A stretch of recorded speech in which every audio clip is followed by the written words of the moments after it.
दिन फिर आया, माँ मुझे धन चाहिए। और जब कहा धन चाहिए तो माता ने कहा बेटा रोज रोज तो पैसा मांगता है, मैं रोज रोज धन कहाँ से लाऊं। और जब माता ने मना किया, अब तो डंडा लेकर माँ पर वह अत्याचारी ढाया है। पूछने लगा पापिनी बता, घर का धन कहाँ छिपाया है। लेकर के डंडा दौड़ पड़ा।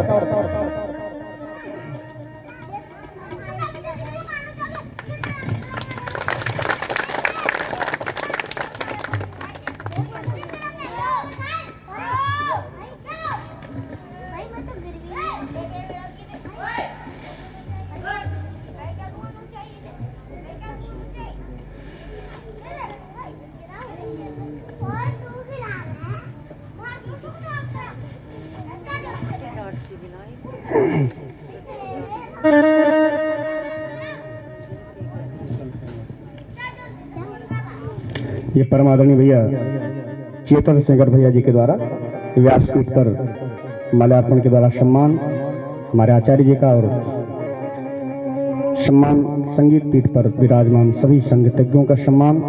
मैं इस व्यास मंच से भैया के लिए शुभ आशीर्वाद की कामना करता हूँ। वृंदावन बिहारी लाल की जय हो। श्री सूर्य जी कहते हैं महाराज, माता ने मना किया बेटा मैं रोज रोज धन कहां से लाऊं, रोज रोज पैसे कहां से लाऊं। और जब माता ने मना किया तो चूल्हे में एक डंडा लगा था, जल रहा था। लेकर के जलता हुआ डंडा मां पर दौड़ पड़ा। हे दुष्टा, अगर तू मुझे धन नहीं देगी तो इसी डंडे से मैं तेरी पिटाई करूंगा। तो माता ने विचार किया दुष्ट है बहुत पीटेगा। तो माता ने कहा बेटा आज नहीं कल आना और मैं तुझे धन दूंगी। उस समय तो माता अपने को बचा ले गई। कल बतलाऊंगी यो कहकर बच सकी उस समय दुखियारी।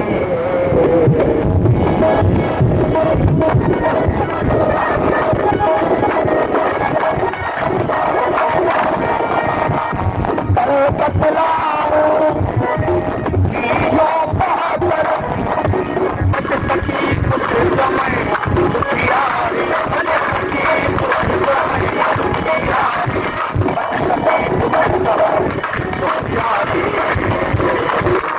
बड़े रात समय डर के मारे, बड़े रात समय डर के मारे गिर गई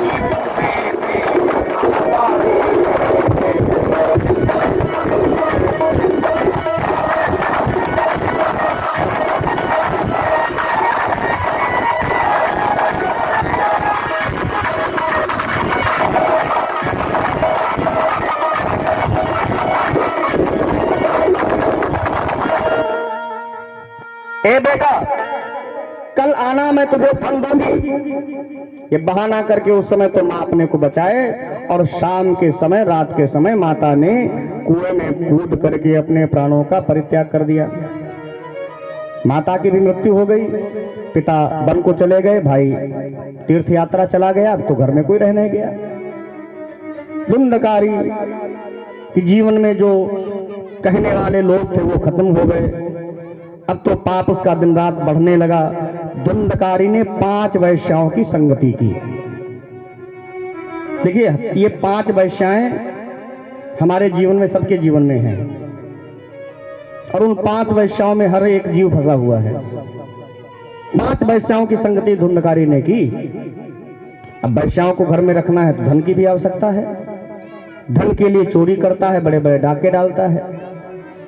धन जब पर्याप्त घर में हो गया तो एक दिन उन 5 वैश्याओं ने विचार किया ये पति देवता रोज किसी न किसी की घर चोरी करने जाते हैं, एक दिन पकड़े जाएंगे, इनसे पूछा जाएगा धन किसको दिया, हमारा नाम लेंगे तो स्वयं तो फंसेंगे, साथ साथ में हमको भी ले डूबेंगे। इससे अच्छा है कि धन भी पर्याप्त हो चुका है, अब इनका काम कर देना चाहिए। एक दिन की बात है, रात के समय धुंधकारी शराब के नशे में सो रहा था। वैश्याओं ने बस योजना बनाई और चारपाई में बांध करके गला दबा करके मारने लगी। और जब गला दबा करके मारना चाहा तो धुंधकारी चिल्लाने लगा, और जब चिल्लाने लगा तो एक वैश्या दौड़ी दौड़ी गई, आग के अंगारे भर करके लाई चूल्हे से, और धुंधकारी के मुख में ठूस ठूस करके वहीं पर गोविंद। उजड़ गया हर तौर से आशाओं का खेत, वहां धुंधकारी हुआ महाभयानक प्रेत। देखिए महाराज, एक तो बड़ा महान पापी, दूसरे ब्राह्मण, मृत्यु हुई तो वैश्याओं के द्वारा, उद्धार नहीं हुआ, भयंकर ब्रह्म राक्षस बन गया। जिंदा था तब तक तो लोगों को परेशान करता था, मरने के बाद डबल हो गया। बोले महाराज, जिस रास्ते में धुंधकारी का घर पड़ता था लोगों ने निकलना बंद कर दिया। लोग कहते उधर मत जाना, क्यों? उधर धुंधकारी प्रेत रहता है। जिस समय गोकर्ण को यह पता चला कि मेरे बड़े भैया धुंधकारी की मृत्यु हो गई है, तो जो है गोकर्ण जी महाराज तीर्थ यात्रा तो कर ही रहे थे, तो धुंधकारी के उद्धार के लिए अनेक तीर्थों में गए। गया जी में जाकर के गया श्राद्ध किया, पिंडदान किया, और पुनः अपने नगर को वापस जब आए, और जब नगर को वापस आए तो सभी ने बड़ा स्वागत किया, और सभी ने निवेदन किया आप हमारे दरवाजे पर रुकिए। लेकिन गोकर्ण कहते मैं अपने ही घर में रुकूंगा। और जब अपने घर में गोकर्ण गए तो रात्रि में सायंकालीन संध्या वंदन किया, भोजन किया, और भोजन करने के बाद में जब विश्राम करने लगे गोकर्ण जी महाराज, तब जो है वो प्रेत जो था धुंधकारी भेष बदल बदल करके महाराज गोकर्ण के सामने आने लगा। कभी तो वो शुकर बन करके आता है, शुकर भैंसा बन जाता है, भैंसा घोड़ा बन जाता है, घोड़ा बकरा बन जाता है, कभी मनुष्य बन जाता है, कभी रोता है, कभी चिल्लाता है, कभी जोर जोर से हंसता है। अनेक प्रकार के वो नाटक कर रहा है। गोकर्ण ने हाथ में जल ले लिया, और जल लेकर के पढ़ करके वेद का मंत्र जो छींटा लगाया, कौन है तू? तो वो प्रेत रो करके बोला, अहम भ्राता तुदियोस्मि, अहम भ्राता तुदियोस्मि, धुंधकारीति नामतः, स्वकीये नैव दोषेण ब्रह्मत्वं नाशितम मया। भैया मैं और कोई नहीं, तुम्हारा ही भाई धुंधकारी हूं।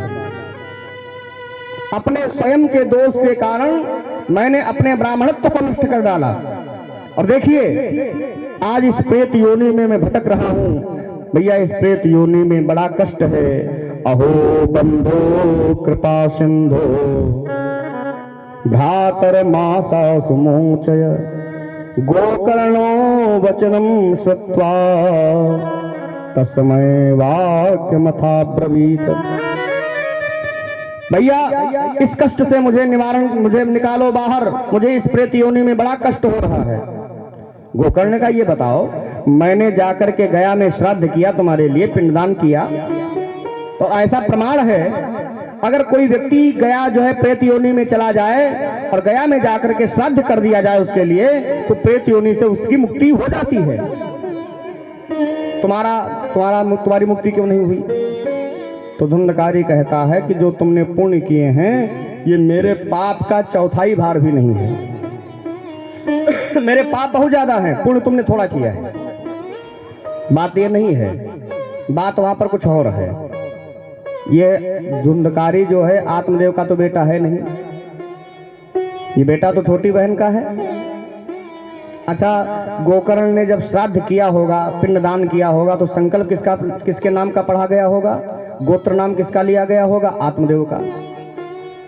अब जब आपका नाम और गोत्र ही संकल्प में सही नहीं पढ़ा जाएगा तो भैया पूजन का लाभ आपको कैसे मिलेगा? जब नाम गोत्र शुद्ध नहीं पढ़ा गया तो फिर लाभ कहेगा। बात वो नहीं कह रहा है, उस बात को छिपा रहा है।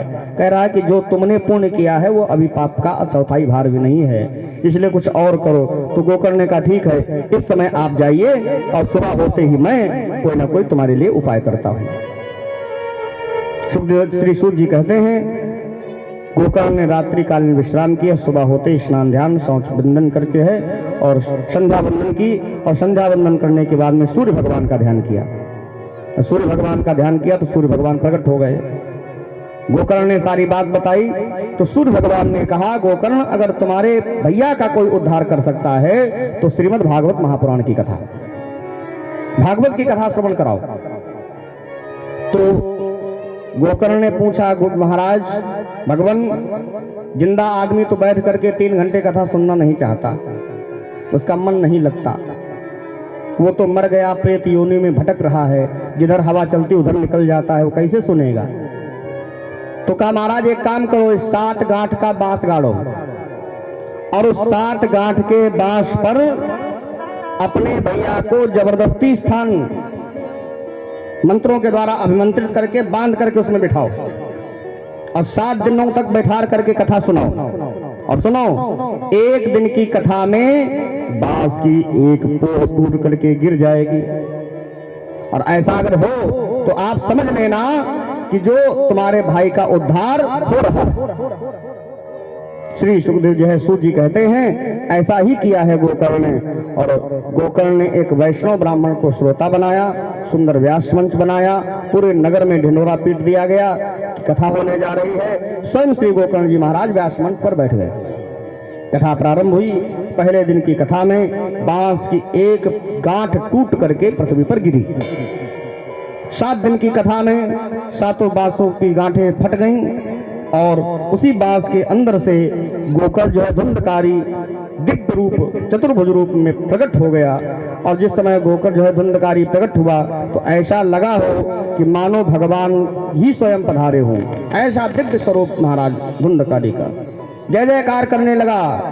भागवत महापुराण की जय हो। दिव्य रूप धरो जातो सीदाम मंडितः पीतवासा घनश्यामो मुकुटी कुंडलान्वितः। बड़ा सुंदर स्वरूप। लोग देख करके आश्चर्य में पड़ गए, क्या साक्षात भगवान प्रकट हो गए कथा में। तो धुंधकारी ने हाथ जोड़े। धुंधकारी ने कहा, भैया मैं भगवान नहीं, मैं तो वही पापी धुंधकारी हूँ। भागवत श्रवण मात्र से मेरा उद्धार हुआ है। लोगों के देखते ही देखते विमान आया और धुंधकारी उस विमान में बैठ करके भगवान के धाम को गमन कर गया। सूत जी कहते, ऐसी ये कथा है भागवत की। धन्या भागवती वार्ता प्रेत पीड़ा विनाशिनी सप्ताहोपि तथा धन्या कृष्ण लोक फल प्रदः। धन्य है ऐसी भागवत की कथा जो बड़े से बड़े प्रेतों का भी उद्धार कर देती है। और वो लोग धन्य हैं जो इस कथा को करते हैं, वो लोग धन्य हैं जो इस कथा को सुनते हैं। और इस कथा की फलश्रुति क्या है, कथा सुनने का फल क्या है, तो कहा कृष्ण लोक फल प्रदः। ये भगवान श्री कृष्ण के लोक को प्रदान करने वाली है, ऐसी ये भागवत की कथा है। बोले भागवत महापुराण की जय। श्री सूत जी कहते हैं, महाराज भागवत कथा श्रवण मात्र से धुंधकारी का उद्धार हुआ। अभी तक जो आप श्रवण कर रहे थे ये भागवत का महत्व था, और ये भागवत का जो महत्व है ये कथा पद्म पुराण की कथा है। भागवत के महत्व को पद्म पुराण ने भी गाया है। पद्म पुराण में ये कथाएं मिलती हैं, भागवत का महत्व मिलता है। और श्री सूत जी ने भागवत के महत्व को गाया है और कहा भागवत की महिमा बताई है कि कितनी महिमा है भागवत की। देखो, जब तक आप किसी के बारे में जानोगे नहीं तब तक आपका प्रेम उसके प्रति नहीं होगा। जाने बिनु ना होई परती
होए प्रतीति और बिनु प्रतीति होए नहीं प्रीति।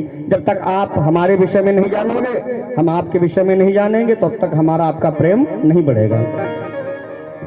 तो कथा श्रवण मात्र से पहले जिसको हम सुनने बैठे उसके बारे में हमको जानना जरूरी है, इसलिए महत्व श्रवण कराया गया। जब धुंधकारी का उद्धार हुआ तो ऐसा भागवत में लिखा है कि वहां के श्रोताओं ने गोकर्ण जी से प्रश्न किया है कि महाराज ये बताओ कि आप कथा सिर्फ इस प्रेत ने सुनी? कथा तो हमने भी सुनी, तो प्रेत का ही उद्धार क्यों हुआ, हमारा उद्धार क्यों नहीं हुआ? तो गोकर्ण ने कहा देखो इसमें कोई संदेह नहीं है, जिसने भी कथा सुनी है उसका उद्धार होगा, लेकिन कथा सुनने के ढंग अलग अलग हैं। श्रोता भी कई प्रकार के हैं, श्रोता की क्वालिटी है कई प्रकार की। बोले एक श्रोता होते सूप मार का, एक होते चलनी मार का, एक होते हैं मूसल मार का। अब सूप आप लोग जानते होंगे जिसमें अनाज रख करके साफ किया जाता है। तो सूप में अगर अनाज रख करके आप साफ करोगे तो सूप क्या करता है, खराब निकाल के बाहर निकालता है, माल सब अंदर करता है। अच्छा श्रोता कौन है? का सूप मार का अच्छा श्रोता है। इधर उधर की कोई चर्चा हुई तो निकाल के बाहर, जीवन में उतारने योग्य बातें अंदर। दूसरे नंबर वाले चलनी। अब चलनी में रोज आप लोग आटा चालते हैं, तो चलनी क्या करती है, आटा चालो जो है उसमें, तो आटा निकाल के तसले में, भूसी सब अंदर। चलनी वाले श्रोता ऐसे होते हैं, बैठते हैं इधर उधर की बातें करते हैं और कथा से कोई लेना देना नहीं। और तीसरे नंबर वाले मूसर मार का। एक मूसल होता है जिसे कूटा जाता है, कोई अनाज कूटा जाता है। अब मूसल से आप दिन रात कूटो, कूटने के बाद कोने में खड़ा करो, उससे पूछो मूसल भैया तुमने दिन रात कूटा, एक दाना तुमको मिला? तो मूसल कहेगा मेहनत हमने दिन रात की, मिला एक दाना नहीं। हम जैसे पहले मूसल चंद थे वैसे अभी हैं, पाया कुछ नहीं। तो बोले महाराज ऐसे श्रोताओं से तो भगवान बचावे। फूल ही फल ही न बेत, जदप सुधा बरस ही जलद, मूरख हृदय न चेत, चाहे गुरु मिलहीं बिरंच सम।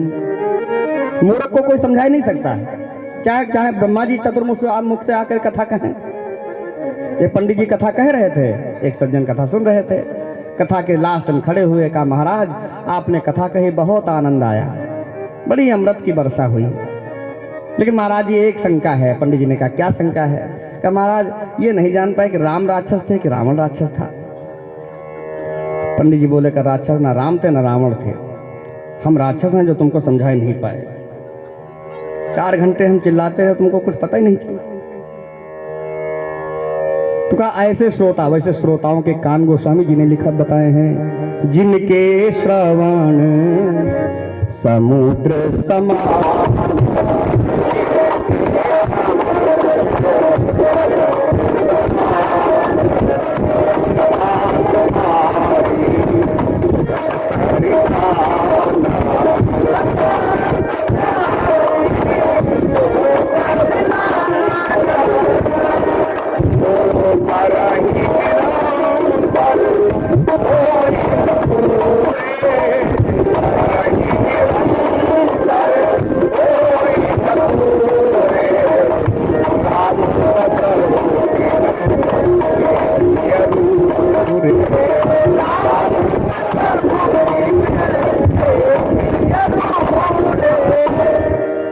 जिनके श्रवण समुद्र समान।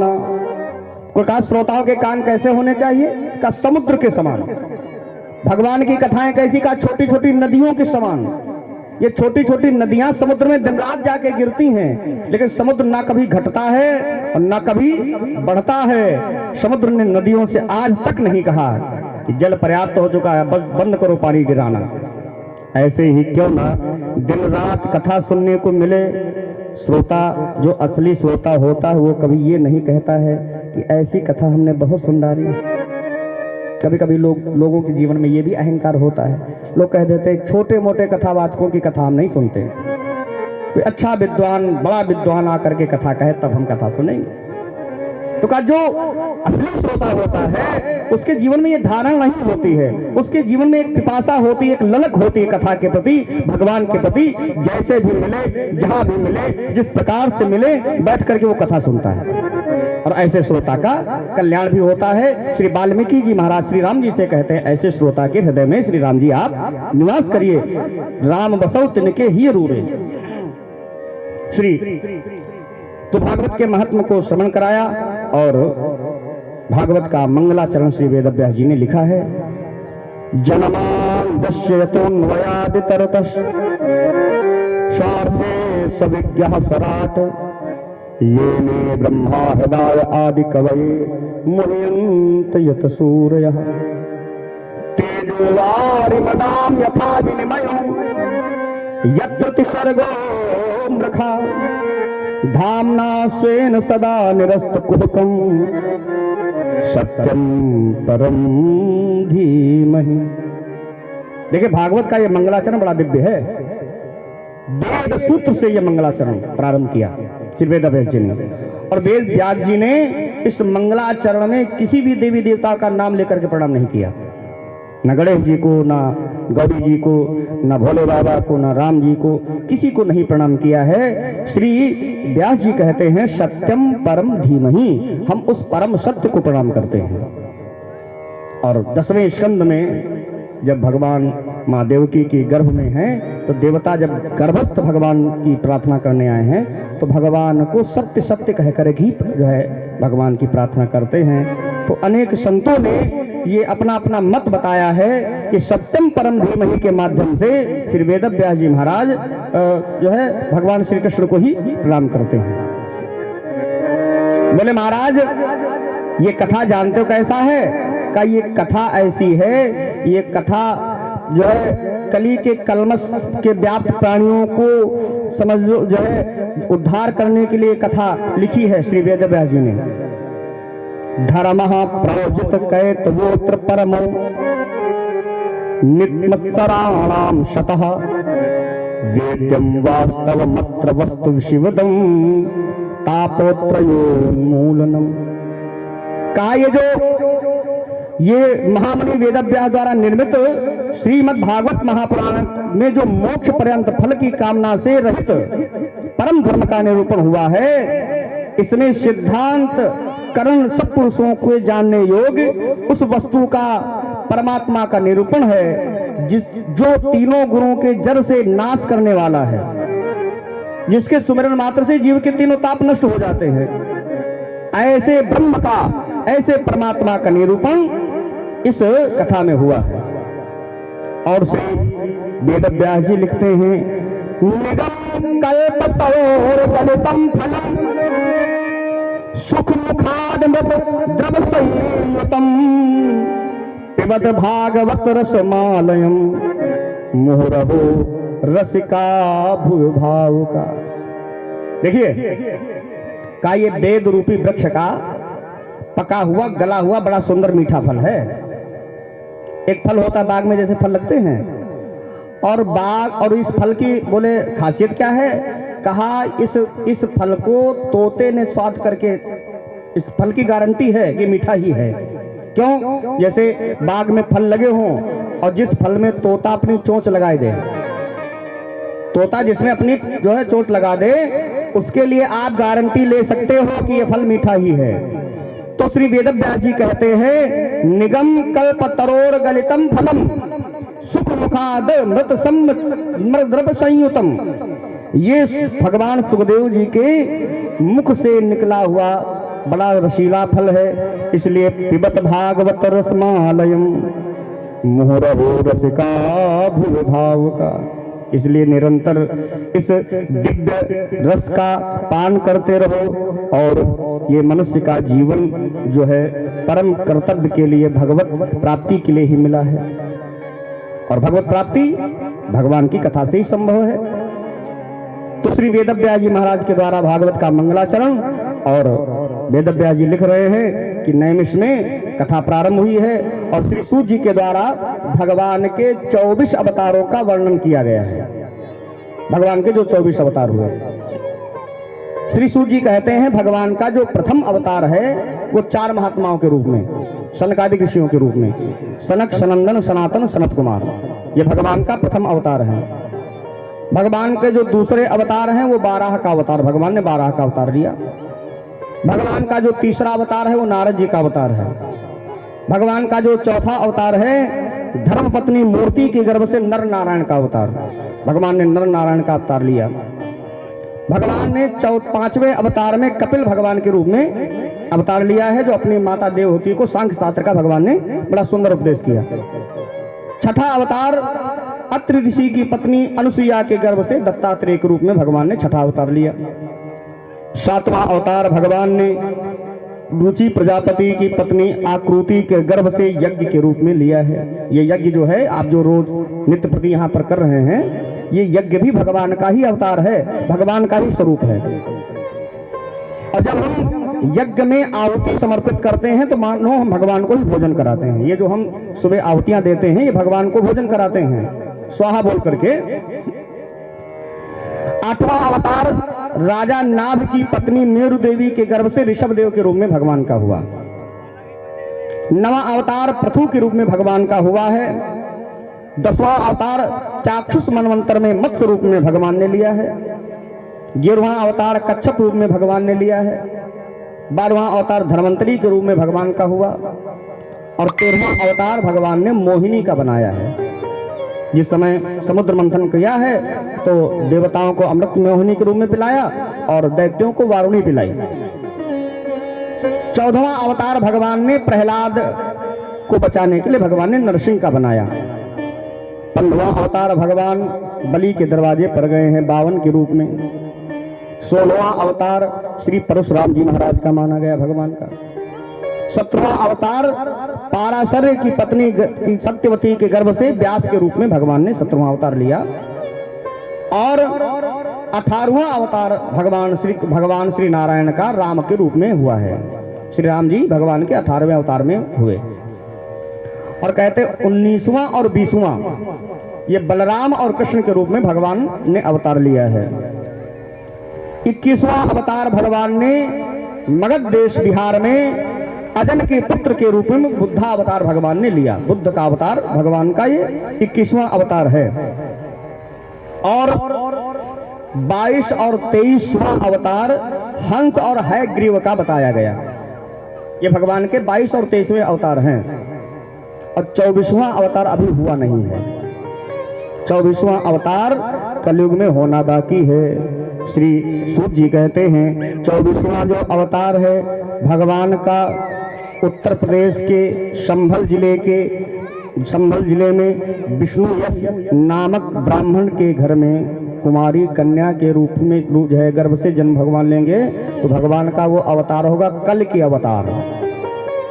कल के अवतार ये भगवान के 24 अवतारों का निरूपण इस भागवत में श्री सूत जी महाराज जी के द्वारा, श्री वेदव्यास जी के द्वारा हुआ है।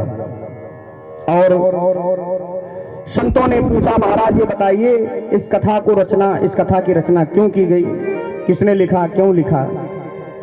तो श्री सूत जी कहते हैं द्वापर समनुत्पाते तृतीय युग पर सद्यः पाराशराद्योगी वासव्य कलया हरे।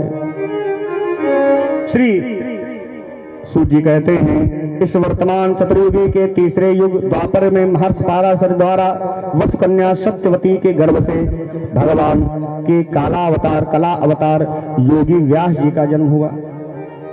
व्यास जी महाराज ने बड़ा जो है समाज के लिए बड़े जो है अच्छे कार्य किए, समाज को सुधारने के लिए बड़ी मेहनत की है व्यास जी ने। भगवान के कला अवतार है ये। व्यास जी ने 4 वेदों के 6 भाग किए, 6 शास्त्रों के रूप में। 4 वेद से 6 शास्त्रों के रूप में 6 भाग किए। लेकिन व्यास जी ने जब देखा कि शास्त्रों का कोई विशेष प्रभाव समाज पर नहीं पड़ रहा है तो व्यास जी ने 6 शास्त्रों से 17 पुराणे लिखे। लेकिन एक दिन की बात है, ब्रह्म नदी सरस्वती के पश्चिम तट पर सम्यक प्रास नामक आश्रम है व्यास जी का, और चारों तरफ बेर का जंगल है, इसलिए उसे बद्रिकाश्रम भी कहते हैं। एक दिन की बात है, सरस्वती नदी में व्यास जी ने स्नान किया और स्नान करने के बाद में व्यास जी को कलयुग का दर्शन हुआ। और जब कलयुग का दर्शन व्यास जी ने किया, कलयुग के कलुषित प्राणियों को जिस समय व्यास जी ने देखा तो व्यास जी के मन में चिंता हुई। व्यास जी ने क्या देखा कि इन वेदों का, शास्त्रों का, जो हमने पुराने लिखे हैं, उनका प्रभाव समाज पर कोई नहीं पड़ रहा है। कलयुग का प्राणी सुधर नहीं रहा है, जैसे लोग हैं वैसे ही सब। तो व्यास जी ने जब ये देखा तो व्यास जी अपने मन में जो है बड़ा चिंतित हो गए।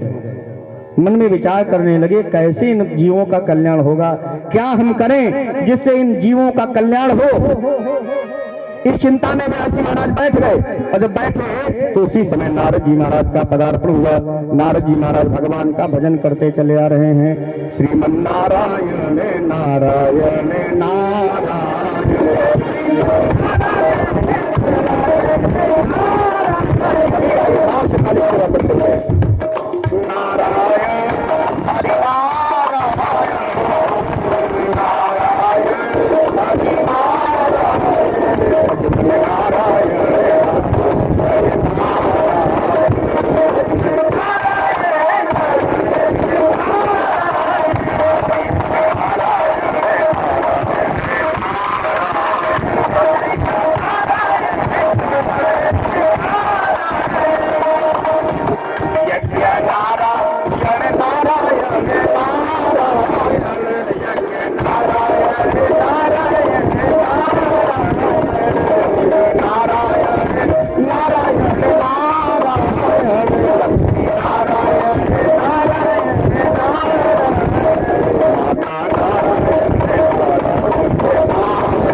नारायण नारायण करते हुए श्री नारद जी महाराज बद्रिकाश्रम में पहुंचे हैं, सम्यक प्रासाश्रम में। व्यास जी बड़ा चिंतित बैठे हैं, चिंतन कर रहे हैं कि कैसे समाज का कल्याण हो। नारद जी ने देखा व्यास जी बड़ा चिंतित हैं, तो नारद जी ने पूछा, पाराशर महाभाग भवतः कश्चिदात्मना परितुष्यति शरीरात्मा मानस एव वा। नारद जी ने प्रश्न किया, महाभाग व्यास जी, आपके शरीर एवं मन दोनों ही अपने कर्म एवं चिंतन से संतुष्ट हैं कि नहीं हैं?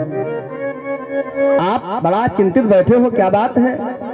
अरे व्यास जी, आपके चिंतन से संसार की चिंता नष्ट होती है और आप चिंतित हैं। तो व्यास जी ने हाथ जोड़े। व्यास जी ने कहा, नारद जी, मेरा मन ये कह रहा है कि व्यास अभी तक तुमने कुछ किया नहीं है। मैं अपने को बहुत समझाता हूं, लेकिन मेरा मन यही कहता है कि व्यास तुमने कुछ किया नहीं है। तो नारद जी हंसने लगे। नारद जी ने कहा, एक बात कहें व्यास जी, तुम्हारा जो मन कह रहा ठीक कह रहा है। तुमने लिखा तो बहुत कुछ है, 6 शास्त्र लिखे, 17 पुराण लिखे, महाभारत जैसे ग्रंथ का रचना भी की है, जिसमें स्त्री और सबका कल्याण हो, समाज का कल्याण हो महाभारत के द्वारा। लेकिन तुमने उपदेशात्मक ग्रंथ लिखे हैं, महाभारत में भी तुमने बड़े उपदेश लिखे हैं। विदुर नीति, गीता का ज्ञान भगवान ने अर्जुन को दिया, बहुत विशेष महाभारत। लेकिन महाराज, आपने उपदेशात्मक ग्रंथ तो बहुत लिखे हैं, लेकिन अभी आपने भगवान की कथाओं का निरूपण कहीं पर नहीं किया है। और समाज का कल्याण, स्वयं का कल्याण तो भगवान की कथाओं से ही संभव है। क्यों? क्योंकि जब भगवान की कथाएं जीव सुनेगा और जीव का मन जो है भगवान के चरणों की ओर अग्रसर होगा। जब भगवान की कथाएं सुनने से हमारा मन द्रवित होता है, और जब मन द्रवित होगा तो मन भगवान के चरणों में की तरफ जाएगा, और मन अगर जो चरणों में लग जाए गोविंद के, तो जीव का कल्याण हो जाएगा। तो इसलिए महाराज, अगर जो आप चाहते हैं अपना और संसार का कल्याण, तो आप जो है भगवान के चरित्रों को लिखिए और भगवान की महिमा का वर्णन करते हैं। श्री नारद जी ने अपनी आत्मकथा श्री वेद व्यास जी को सुनाई है। नारद जी ने बताया है कि ए व्यास, तुम्हें पता है मैं दासी का पुत्र था पूर्व जन्म में। नारद जी दासी के पुत्र थे और भगवान और संतों के अनुग्रह से नारद जी कहते हैं आज देखो मैं देवर्षि नारद बन गया। ये संतों का आशीर्वाद है, उन गुरुओं का आशीर्वाद है जिनकी संगति मैंने की, जिनके साथ मैंने चातुर्मास व्यतीत किया, जिनकी जूठन मैंने खाई, जिनकी सेवा मैंने की। उन संतों के आशीर्वाद से आज वो दासी पुत्र नारद देवर्षि नारद बन गया। अपनी आत्मकथा सुनाई है और चतुर्श्लोकी भागवत का ज्ञान श्री नारद जी ने व्यास जी को दिया है। 4 श्लोकों की कथा, 4 श्लोकों की भागवत श्री नारद जी ने व्यास जी को सुनाई। अहमेवासमेवाग्रे नानदियत सत् परम पश्चादहूयते तच्च सोवशिष्येत सोऽस्म्यहम्। भगवान कहते हैं श्री ब्रह्मा जी से कि सृष्टि के पूर्व में केवल मैं ही था, मेरे अतिरिक्त न स्थूल था न सूक्ष्म था और न दोनों का कारण अज्ञान। जहां यह सृष्टि नहीं है, भगवान कहते हैं जहां ये सृष्टि नहीं है वहां मैं ही हूं। और इस सृष्टि के रूप में जो कुछ भी तुम्हें इन आंखों से दिखाई पड़ रहा है सब भी वो भी मैं हूं। और जब इस सृष्टि का विनाश हो जाएगा तब जो भी बचेगा वो भी मैं ही बचूंगा। मेरे सिवा संसार में कुछ और अतिरिक्त नहीं है। और फिर भगवान अपनी माया का भी जो है व्याख्यान करते हैं। ऋते अर्थम यत् प्रतीयेत न प्रतीयेत चात्मनि तद्विद्वात्मनो माया यथा भासो यथात्तमः। बोले महाराज, वास्तव में ना होने पर भी जो भी कुछ अनिवार्य वस्तु मेरे अतिरिक्त मुझ परमात्मा में जो 2 चंद्रमानों की तरह मिथ्या प्रतीत हो रही है, अतः विद्यमान होने पर भी आकाश मंडल के नक्षत्रों में राहु की भांति जो मेरी प्रतीत नहीं होती है, इसे ही मेरी माया कहते हैं। माया का मतलब क्या है? मां माने नहीं, या माने जो नहीं है वही माया है। अब संसार झूठा है, संसार नहीं है, उसे माया सत्य करके दिखाई रही है। और संसार में छिपे हुए ब्रह्म को माया ने छिपा दिया है। ये माया बड़ी प्रबल है, माया का पार पाना संभव नहीं है। नटकट भी काट कपट खगराया।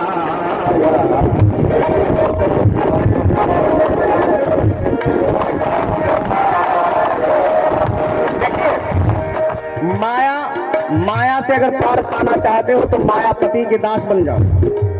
तो जादूगर जादू दिखाने आता है तो अपनी माया से, अपनी जादू से सबको मोहित करता है, लेकिन जादूगर के साथ में जो उसका दास होता है, जैसे जमूरा कहते हैं, उसका जादू उस पर कोई नहीं पड़ता है, वो जानता है सब सारी लीलाएं।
तो चतुर्श्लोकी भागवत का ज्ञान श्री नारद जी ने वेद व्यास जी को दिया है। और व्यास का मतलब ही है जो छोटी वस्तु को विस्तृत कर दे, वो व्यास है। 4 श्लोकों को लिख लिया वेद व्यास जी ने, और उन 4 श्लोकों से व्यास जी ने भागवत में 18,000 श्लोकों का निर्माण किया है। इस कथा में, इस भागवत कथा में 18,000 श्लोक हैं, 12 स्कंद हैं।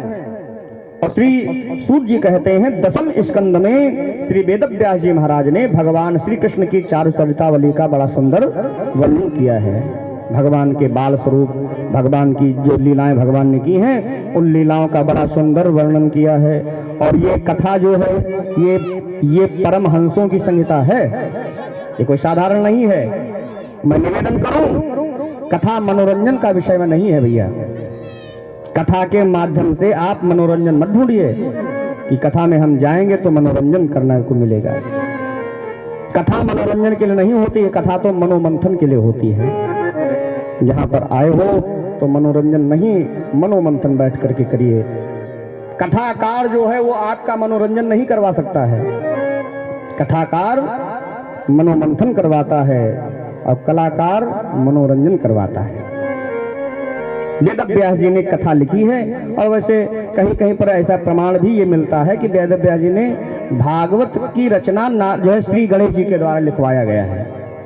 लेखन कार्य गणेश जी ने किया है। क्यों? व्यास जी कहते हैं मैं वृद्ध हो गया हूँ, निर्माण करना और लिखना मेरे बस की बात नहीं है, इसलिए गणेश जी का आह्वान किया। गणेश जी आए, गणेश जी ने कहा क्या बात है? तो कहा मैं कथा लिखना चाहता हूँ, आप लिखिए। तो गणेश जी ने कहा मेरी एक शर्त है। बोले क्या?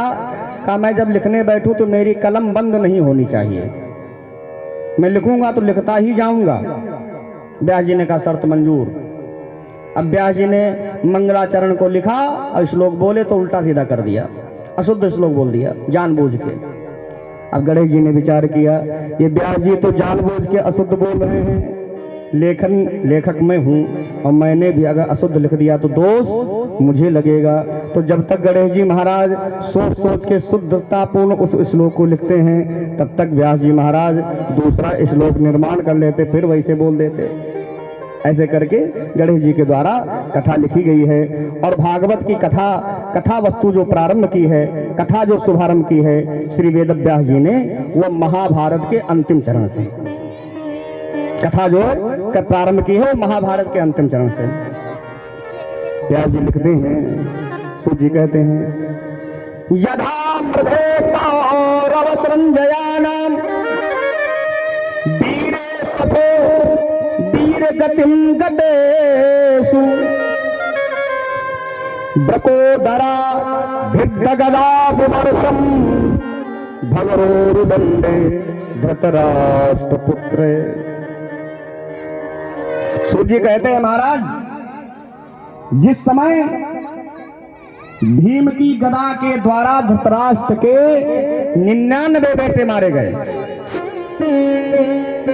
यदा मृदे कौरव संजयानाम, 99 बेटों का वध, दुर्योधन के 99 भाइयों को भीम ने मार डाला। और ये महाभारत का युद्ध जानते हो कब हुआ? महाभारत का युद्ध अगहन महीने के शुक्ल पक्ष में हुआ। अगहन महीने के शुक्ल पक्ष में महाभारत का युद्ध हुआ। 2 सेनाएं लड़ी हैं उस महाभारत कुरुक्षेत्र के मैदान में, एक पांडव सेना और एक कौरव सेना। बोले महाराज पांडव 5 भाई हैं और कौरव 100 भाई हैं। पांडवों के पास में जो सैन्य क्षमता है वो 7 अक्षौणी की, और कौरवों के पास में जो सेना है वो 11 अक्षौणी की। कुल मिलाकर के 18 अक्षौणी की सेना दोनों सेनाओं में है। इसलिए वो युद्ध भी 18 दिनों का ही हुआ। 18 दिनों तक युद्ध चला है। धीरे धीरे 17 दिन का युद्ध समाप्त हो चुका है। 99 भाई दुर्योधन के भीम ने मार डाले। अब तो अकेला तनहा दुर्योधन उस रण क्षेत्र में बचा। दुर्योधन भी जान गया मैं बचूंगा नहीं, मैं भी मारा जाऊंगा। तो कहते हैं दुर्योधन रात के समय रण छोड़ करके भागा। कुरुक्षेत्र के बगल से एक नदी बह रही थी। उस नदी में कुरुक्षेत्र से रक्त इतना जाकर के नदी में मिल गया कि नदी का जो पानी है वो सब लाल हो गया है। देखने पर ऐसा मालूम पड़ रहा है कि खून की ही नदी बह रही हो।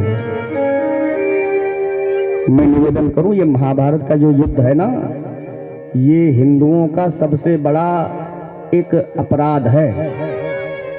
महाभारत का युद्ध अगर ना हुआ होता तो आज भारत विश्व गुरु होता। महाभारत में हमने क्या खोया है ये भगवान जानते, लेकिन महाभारत का युद्ध करवाना भी, क्योंकि धर्म पर अधर्म हावी हो रहा था, इसलिए भगवान ने महाभारत करवाया। और मैं एक बात और निवेदन करूं, आज भी ज्यादातर लोगों के घर में महाभारत चल रहा है। और महाभारत क्यों हो रहा है? इसका एक कारण है। हमारे मन में जो राग द्वेष बसा हुआ है ना, ये मेरा है, ये पराया है। अब महाभारत आपके घर में भी हो सकता है। कैसे हो सकता है? आप बाजार से 2 फल लेके आइए, दोनों हाथों में आप ऐसे पकड़े हैं। अब एक में कुछ अच्छा है फल, एक में थोड़ा खराब है। अब एक तरफ आपका भतीजा खड़ा है अच्छे वाले की तरफ, अब खराब वाले की तरफ आपका बेटा खड़ा है, और दौड़ पड़े, जैसे देखा उस फल को तो दौड़े दोनों बच्चे। तो बेटा भी दौड़ा, और जब तुम्हारा भतीजा भी खड़ा था वो भी दौड़ा। उसने कहा ताऊ जी आ गए, उसने कहा पिताजी आ गए। अब जिस हाथ में अच्छा फल है उस तरफ भतीजा दौड़ा चला रहा है, जिस तरह हाथ में खराब फल है उस तरफ बेटा दौड़ा चला रहा है। ए भैया, महाभारत को अगर बचाना है तो क्या करो, अच्छा वाला फल भतीजे को दे दो और खराब वाला फल बेटे को दे दो। अब कहीं धोखे में तुमने उन हाथों को ऐसे कर दिया, अच्छा वाला बेटे को पकड़ा दिया और खराब वाला भतीजे को पकड़ा दिया, और ये दृश्य तुम्हारे भाई ने कहीं देख लिया तो फिर ये समझ लेना तुम्हारे भी घर में महाभारत होने से कोई बचाए नहीं पाएगा। जैसे तुम्हारे मन में ये मेरा है, और देखिए यही भाव तो है धृतराष्ट्र के मन में। धृतराष्ट्र संजय से पूछता है, जब महाभारत का युद्ध प्रारंभ हुआ और गीता प्रारंभ होती है तो धृतराष्ट्र संजय से पूछता है, मेरे और पांडु पुत्रों में जो हो रहा है बताइए।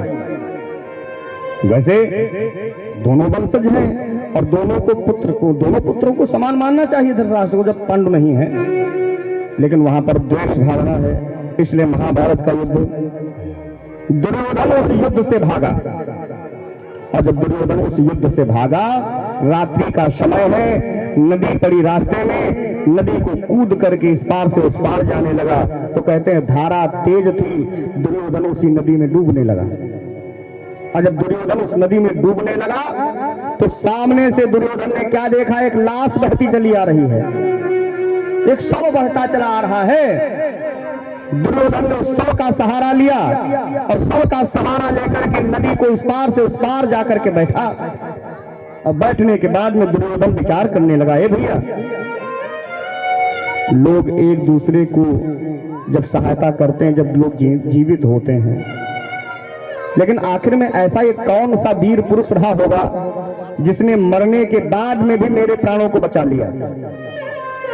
चांदनी रात थी, दुर्योधन ने जिस समय गौर से देखा तो क्या देखा, वो कोई और नहीं है, वो तो दुर्योधन का ही बेटा है जिसका नाम था लखनलाल। अपने पुत्र की लाश को देख करके दुर्योधन धाड़ मार करके रोया। दुर्योधन रो रहा है मानो दुर्योधन के जीवन में एक क्षण के लिए वैराग्य आ गया हो। दुर्योधन कहता है, हाय हाय, ये मैंने क्या किया। दुर्योधन कहता है कि मैं बड़ा दुष्ट हूं, मैं बड़ा हत्यारा हूं, मेरे कारण इतना बड़ा नरसंहार हो गया,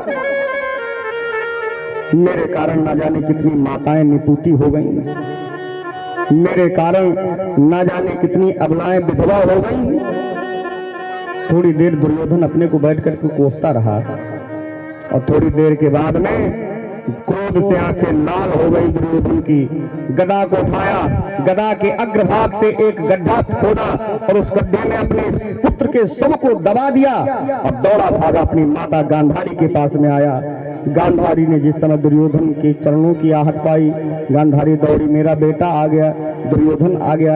ए दुर्योधन, युद्ध का समाचार क्या है?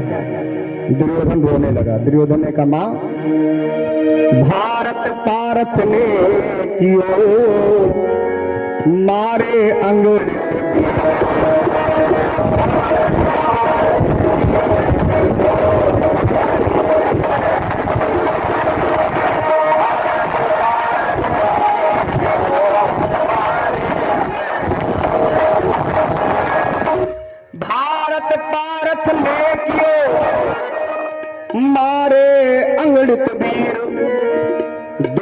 दुर्योधन रोता हुआ गया गांधारी के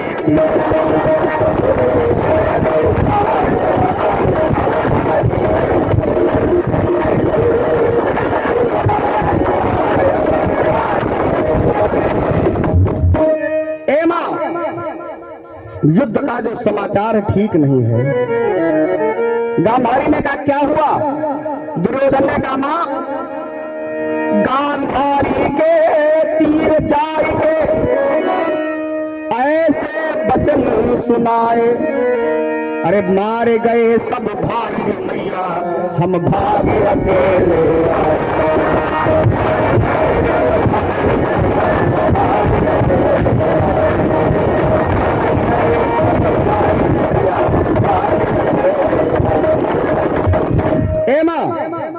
उस दुष्ट भीम ने मेरे 99 भाइयों को मार डाला, अकेला मैं बचा हूं, मैं तेरी शरण में आया हूं। गांधारी रोने लगी, अरे नीच दुर्योधन, अपने 99 भाइयों को मरवा करके तू मेरे पास में आया है? तुझे लज्जा नहीं आई? तुझे शर्म नहीं आई? क्या तूने सोचा था कि मां के पास में जाऊंगा तो मां अपने आंचल में छिपा लेगी? मैं तो कहती हूं जा, युद्ध में जैसे तेरे 99 भाई मारे गए तू भी मर जा, मैं जानूंगी कि मैं निपुती थी, मेरे कोई बेटा हुआ ही नहीं था। दुर्योधन रोने लगा, मां अगर इस आपत्ति के समय में तुम ऐसे बोलोगी तो कैसे काम चलेगा?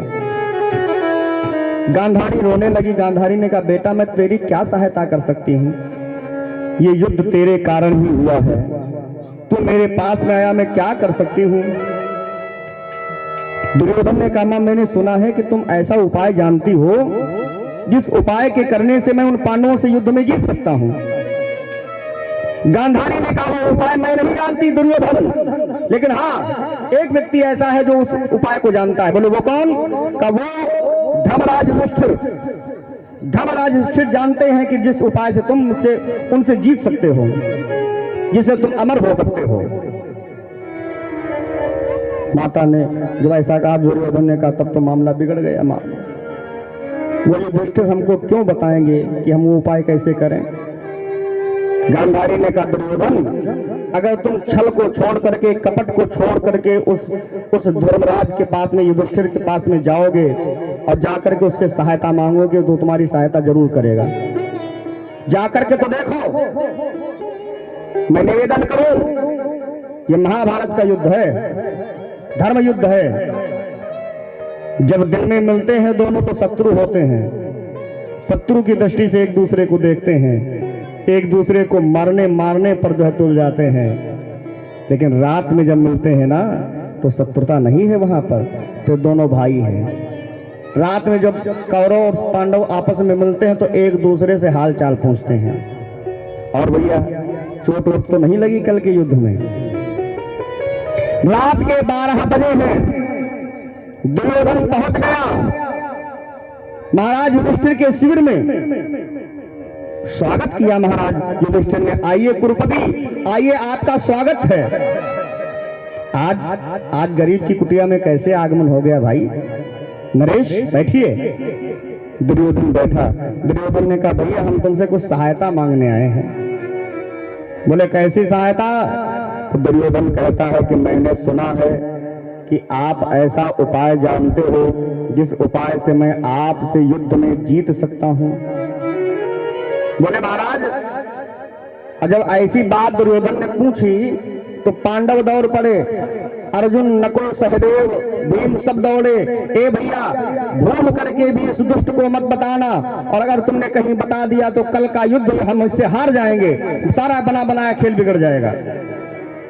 युधिष्ठिर ने कहा देखो भाई, अब युद्ध का परिणाम कुछ भी हो, लेकिन धर्म ये कहता है कि अगर सहायता कोई मांगने आया है तो सहायता मांगने वाले की सहायता की जानी चाहिए, युद्ध का परिणाम कुछ भी हो।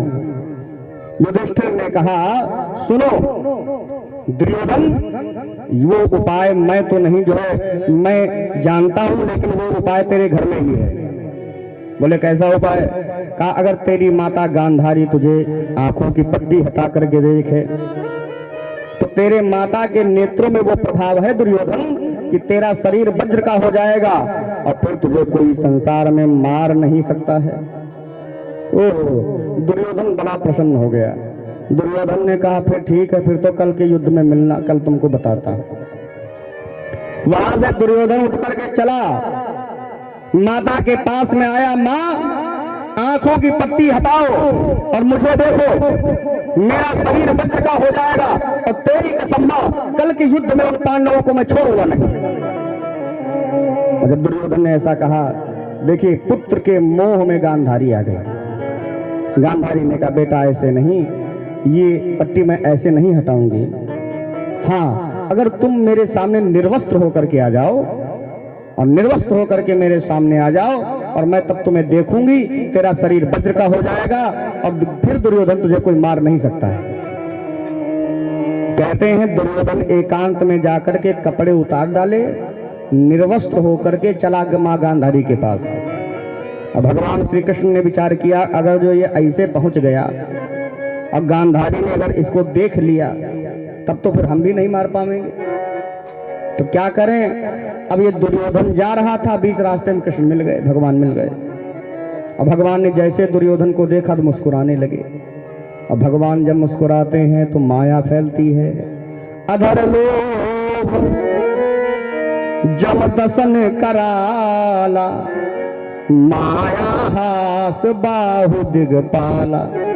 भगवान मुस्कुराते हैं तो माया फैलती है। देख करके मुस्कुराए और भगवान ने व्यंग किया। भगवान ने कहा कुरुपति, इस अवस्था में कहां जा रहे हो, क्या बाबा बन गए हो? दुर्योधन ने कहा बाबा बने हमारे दुश्मन, हम क्यों बाबा बने? अरे कहा फिर ये दिगंबर भेष, ये कहां जा रहे हो? दुर्योधन ने कहा मैं अपनी मां गांधारी के पास में जा रहा हूं। भगवान ने कहा दुर्योधन तुझे लज्जा नहीं आती है, तुझे शर्म नहीं आती है, तू निर्वस्त्र होकर के माता के पास में जा रहा है। दुर्योधन ने कहा मां तो मां है, मां बच्चे का पालन पोषण करती है, मां के सामने किसी भी अवस्था में जाया जा सकता है। भगवान ने कहा दुर्योधन जब मां बच्चे का पोषण करती है, पालन करती है, तब वो बालक अबोध होता है, उसे सांसारिक कोई ज्ञान नहीं होता है। अब तो तू बूढ़ा हो गया है, खुद बाल बच्चे वाला हो गया है। सुन, माता ने ये कहा है कि वस्त्र पहन के मत आना, माता ने ये थोड़ा नहीं कहा है कि गुप्तांगों को भी ढक के मत आना। अरे कम से कम ये कपड़े उतार दिए हैं तो केले के पत्ते लपेट लेते, अपने गुप्तांगों को तुमने ढक लिया होता तब जाते। अब कुछ कुछ बात दुर्योधन की समझ में आई। दुर्योधन ने कहा बात तो कन्हैया ठीक कहते हैं, अब इतनी रात में केले का पत्ता हम कहाँ ढूंढें? तो भगवान के गले में फूलों की माला पड़ी थी, भगवान को मौका मिल गया, भगवान ने उतार के दिया। कुरुपति ये माला लपेट लो और तब जाओ। और वो माला दुर्योधन अपनी जंघाओं पर लपेटने लगा, कमर से लेकर के जंघाओं तक लपेटने लगा। और जब माला लपेटने लगा तो माला वो ऐसे बढ़ी जैसे लंका में हनुमान की पूंछ।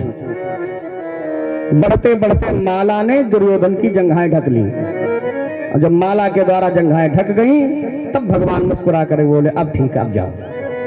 दुर्योधन आया माता के सामने, माँ पट्टी हटाओ, मुझे देखो। गांधारी ने कहा बेटा कोई वस्त्र तो नहीं है शरीर पर, कोई वस्त्र नहीं है। और माता ने पट्टी हटाई।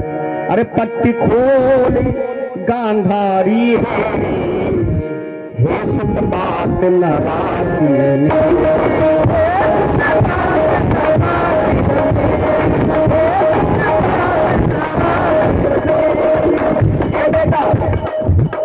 जैसे माता गांधारी ने अपने हाथों की पट्टी को उठाया, देखिए ये पट्टी माता ने तब चढ़ाई थी जब जो है गांधारी और धृतराष्ट्र का विवाह हुआ था। गांधारी को यह पता चला कि विवाह के समय कि मेरा पति अंधा है, उसे दिखाई नहीं पड़ता है। तो माता गांधारी ने भी अपनी काले पट्टी हटवाई, मंगवाई और अपनी आंखों पर चढ़ा ली। जब मेरा पति संसार को नहीं देख सकता है तो मैं भी नहीं देखूंगी। देखिए मां कितनी बड़ी पतिव्रता है। रानी बनी, 100 पुत्रों की मां बनी, पुत्र बड़े हो गए, पोते हो गए, 99 बेटे मारे गए, लेकिन गांधारी ने कभी अपनी आंखों की पट्टी हटा के ये नहीं देखा कि मेरे बेटे कैसे हैं। लेकिन आज जब माता ने अपनी आंखों की पट्टी हटाई तो दिव्य ज्योति माता के नेत्रों से निकली दुर्योधन के शरीर में समाहित हो गई। लेकिन माता ने क्या देखा, जंघाओं पर तो माला लपेटे खड़ा है। गांधारी ने कहा माला ये क्यों लपेट के आया तू? दुर्योधन ने कहा मां कुछ गड़बड़ हो गया। अरे गांधारी ने कहा बेटा वज्र शरीर भयो सुत तोरा, वज्र शरीर भयो सुत तोरा, उस राज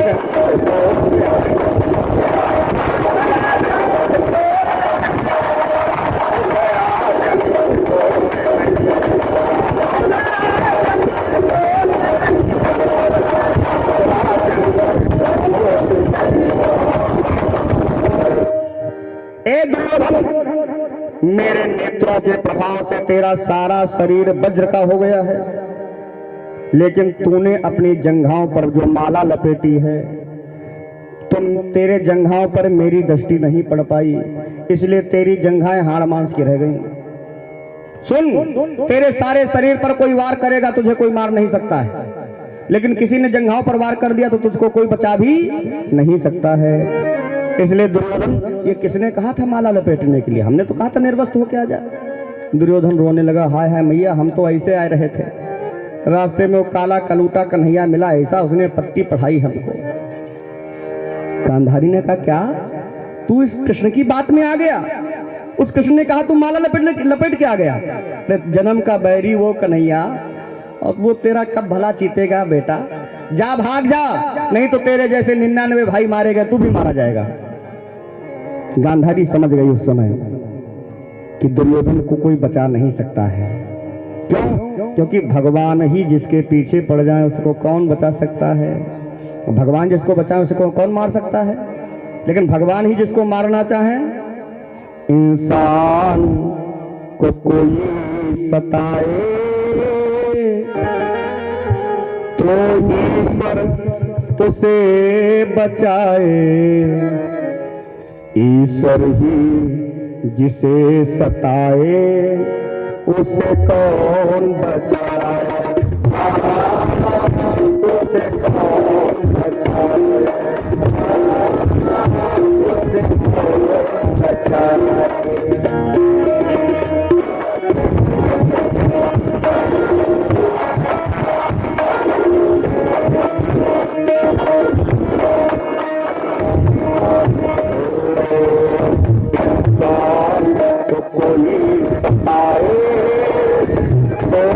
ईश्वर उसे बचाए, ईश्वर ही जिसे सताए उसे कौन बचाए, उसे कौन बचाए।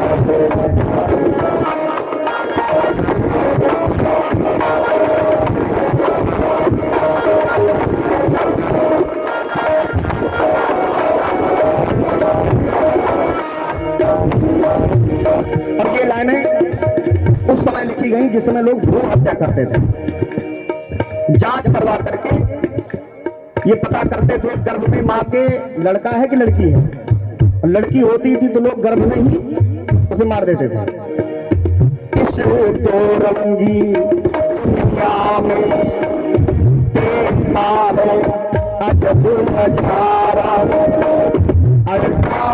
शांड के द्वारा होता है हमारा न्यारा।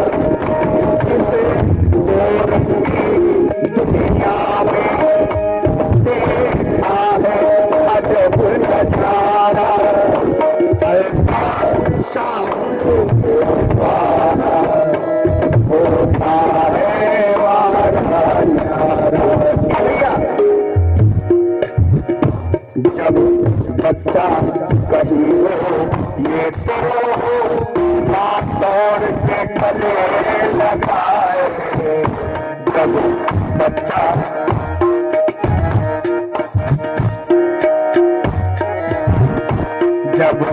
बच्चा कहीं हो ये तो मां दौड़ के गले लगाए, जब माही कला सवारे उसे कौन बचाए, उसे कौन बचाए।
इस संसार में अगर कोई दूध का धुला है तो सालिग्राम जी ही हैं, और संसार में दूध धुला कोई नहीं है।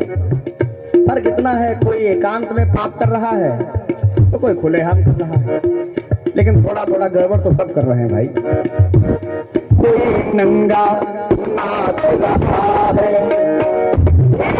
किसी का खुला नहीं है, कोई कम है कोई ज्यादा, कोई दूध का धुला नहीं है।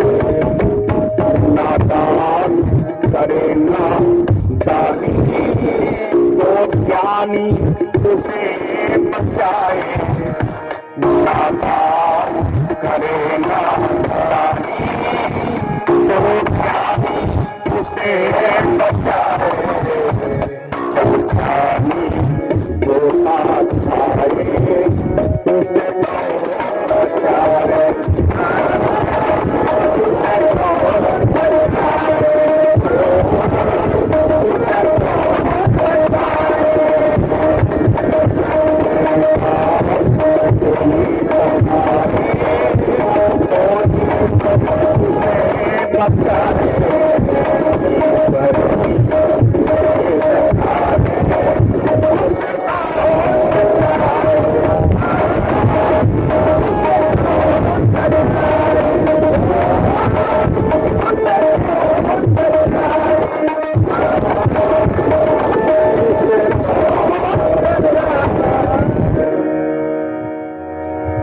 ईश्वर ही जिसे सताए उसे कौन बचाए।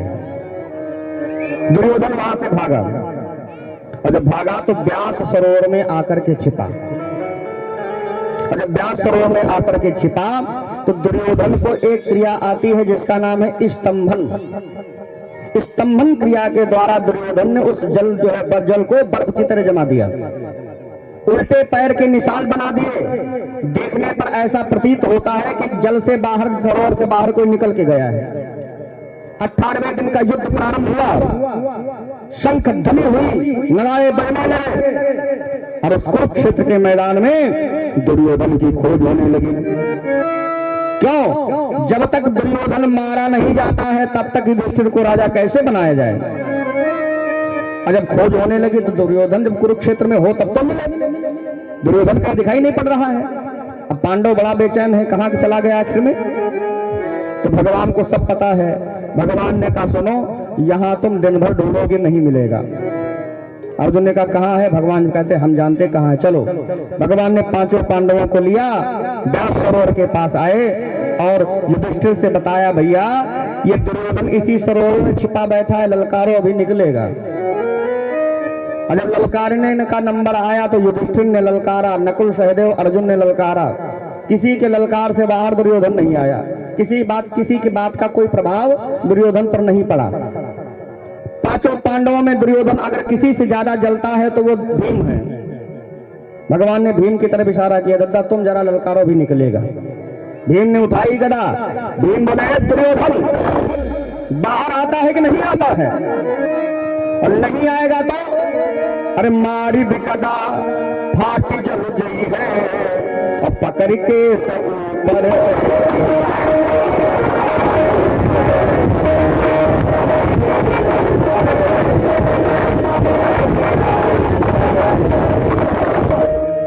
मारी बिकदा फाटी जल गई है, और पकड़ के सब ऊपर ले आई है। बाहर निकलता है कि नहीं निकलता है? और नहीं निकलेगा तो ऐसा गदा मारूंगा ये जल फट जाएगा, और दुर्योधन तेरे केसों को पकड़ करके मैं बाहर घसीट के लाऊंगा। जब ऐसी बात सुनी दुर्योधन को ने तो दुर्योधन का शरीर थरथराने लगा, क्रोध से आंखें लाल हो गई दुर्योधन की। लेकर के हाथ में गदा चलने लगा तो कमला ने पैर पकड़ लिए, नाथ नाथ आप इसमें मत जाओ, आज जाओगे तो आप मारे जाओगे। इसलिए जो कहते हैं कहने दो। अरे दुर्योधन ने कहा देवी छत्री को कोई दरवाजे पर आकर के ललकारे और छत्री अपने घर में घुसा बैठा रहे, इस जीवन से तो मर जाना अच्छा है। लेकर के हाथ में गदा दुर्योधन बाहर आ गया। हे भीम, क्या कहते हो? मेरे केसों को पकड़ के तुम बाहर लाओगे? लोग अब तेरे सामने खड़ा हो, क्या करेगा तू मेरा? भीम ने कहा, अरे कायरों की भांति जल में छिपे बैठे हो, तुम्हें लज्जा नहीं आती है? युद्ध से इतना ही तुम्हें जब घबराहट हुई तो तुमने युद्ध किया ही क्यों? अब देखिए, वहां पर एक चाल दुर्योधन ने चली। दुर्योधन ने विचार किया कि आखिर में 99 भाई इसने हमारे मारे हैं, एक भाई इसका हम भी मार डालें। तो दुर्योधन ने चाल चली। दुर्योधन ने भगवान से कहा, कन्हैया, महाभारत के युद्ध के नियमानुसार युद्ध तो बराबरी वालों का ही होना चाहिए। अब बराबरी कब है? तो दुर्योधन कहता, मैं युवराज हूं, मैं युवराज हूं, तो युवराज का युद्ध युवराज से ही होना चाहिए। जो राजा हो वही लड़े हमसे। हम राजा हैं तो राजा का युद्ध राजा से होना चाहिए। अब राजा तो युधिष्ठिर है। अगर युधिष्ठिर लड़ने आए दुर्योधन से तो दुर्योधन जानता है कि एक एक गदा में युधिष्ठिर का काम तमाम कर देंगे हम। दूसरा वार करने की आवश्यकता नहीं है। क्यों? दुर्योधन इतना बलिष्ठ है कि दुर्योधन का वार अगर पांडव में कोई सह सकता है तो भीम ही है अकेले, और किसी के बस की बात नहीं। तो कहा, जब तुम्हारी सेना में, तुम्हारी इन पांचों में राजा हो, हमसे लड़े। तो पांडव बोलते, उससे पहले भगवान बोले। भगवान कन्हैया ने कहा, आज के राजा भीम है, भीम से लड़ो। दुर्योधन ने कहा, इतना तो हम भी जानते हैं। भीम जो है, भीम राजा कैसे हो सकता है? राजा या तो ज्येष्ठ को बनाया जाता है या श्रेष्ठ को बनाया जाता है, और ये भीम ना तो ज्येष्ठ है ना श्रेष्ठ है, ये राजा काहे का है? अरे भगवान ने कहा, हमारी मर्जी, हम जिसको चाहेंगे उसको राजा बनाएंगे, तुमको लड़ना है तो भीम से लड़ो। दुर्योधन ने कहा, मैं मान जाऊंगा ये भीम राजा है, अगर झुक करके प्रणाम कर ले युधिष्ठिर भीम को तो मैं मान जाऊं ये राजा है, क्योंकि राजा को प्रणाम करने में दोष नहीं लगता है। राजा को कोई भी प्रणाम कर सकता है, तो राजा को प्रणाम करने में दोष नहीं लगता है। तो युधिष्ठिर महाराज अगर झुक करके भीम को प्रणाम कर लें तो मैं मान जाऊं कि आज के जो राजा हैं वो भीम हैं। और जब ऐसा कहा, अब समस्या उत्पन्न कर दी कि बड़ा भाई छोटे भाई को कैसे प्रणाम करे। और मान लिया अगर दिखावे में युधिष्ठिर प्रणाम कर भी लेते हैं तो भीम तो बिना बेचारे मारे मर जाएंगे, क्योंकि बड़ा भाई अगर जो धर्म स्वरूप जिसका बड़ा भाई हो और वो झुक करके प्रणाम कर ले तो भीम निस्तेज हो जाएंगे। प्रणाम में बड़ी सामर्थ्य है भैया। मनु स्मृति कहती है, प्रणाम में जानते हो कितनी सामर्थ्य है? अभिवादन शीलस्य नित्यम बद्धोपसेवनः चत्वारि तस्य वर्धन्ते आयुर्विद्या यशो बलम। प्रणाम करने से हमें 4 चीजें मिलती हैं। बोले कौन कौन? आयु, विद्या, यश, बल। जब हम किसी को प्रणाम करते हैं, किसी को पैर छूते हैं, तो 4 चीजें हमारी बढ़ जाती हैं। हमारी आयु बढ़ जाती है, हमारी विद्या बढ़ जाती है, हमारा यश बढ़ जाता है, हमारा बल बढ़ जाता है। तो एक बोले, महाराज आयु बढ़ जाएगी, मान लिया हम पैर छूने लगे तो क्या 200 साल जिएंगे?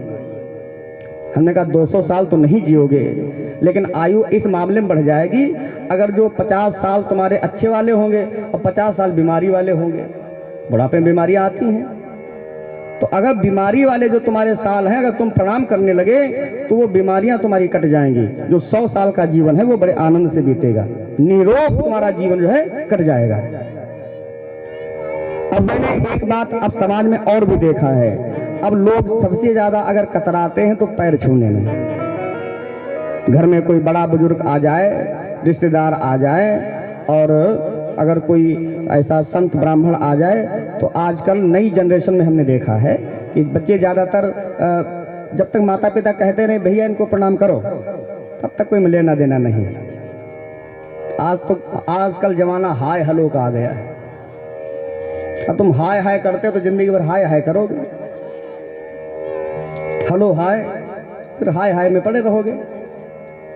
कहते जिसका प्रणाम जितना अच्छा है उसका परिणाम भी उतना अच्छा है, और जिसका प्रणाम बिगड़ गया उसका परिणाम भी बिगड़ गया। प्रणाम सुधार लो, परिणाम अपने आप सुधर जाएंगे आपके, लेकिन प्रणाम करना हम भूल गए। पहले पहले लोग जानते हो कैसे प्रणाम करते थे? पाहिनाथ कही पाहि गुसाई, भूतल पर लकुट की नाई। लकुट माने लाठी, लाठी को जैसे आप जमीन में डालो तो लाठी बिल्कुल सीधी सीधी लेट जाती है। लोग प्रणाम करते थे ऐसे बिल्कुल सीधे सीधे लेट करके, जिसे आप दंडवत प्रणाम कहते हैं। दंडवत प्रणाम लोग करते थे। अच्छा, जमाना बदल गया तो लोगों ने ऐसा प्रणाम करना बंद कर दिया। फिर जब थोड़ा जमाना और चेंज हुआ तब लोग कैसे प्रणाम करने लगे, जिसको प्रणाम करना है उसके पैर पर अपना सर रख देते, सर रख करके लोग प्रणाम करने लगे। जमाना और चेंज हो गया, और जब और चेंज हो गया तब लोगों ने सर रखना भी बंद कर दिया। तब हाथ से पैर छूने लगे, जिसके पैर छूते तो हाथ से छू लेते।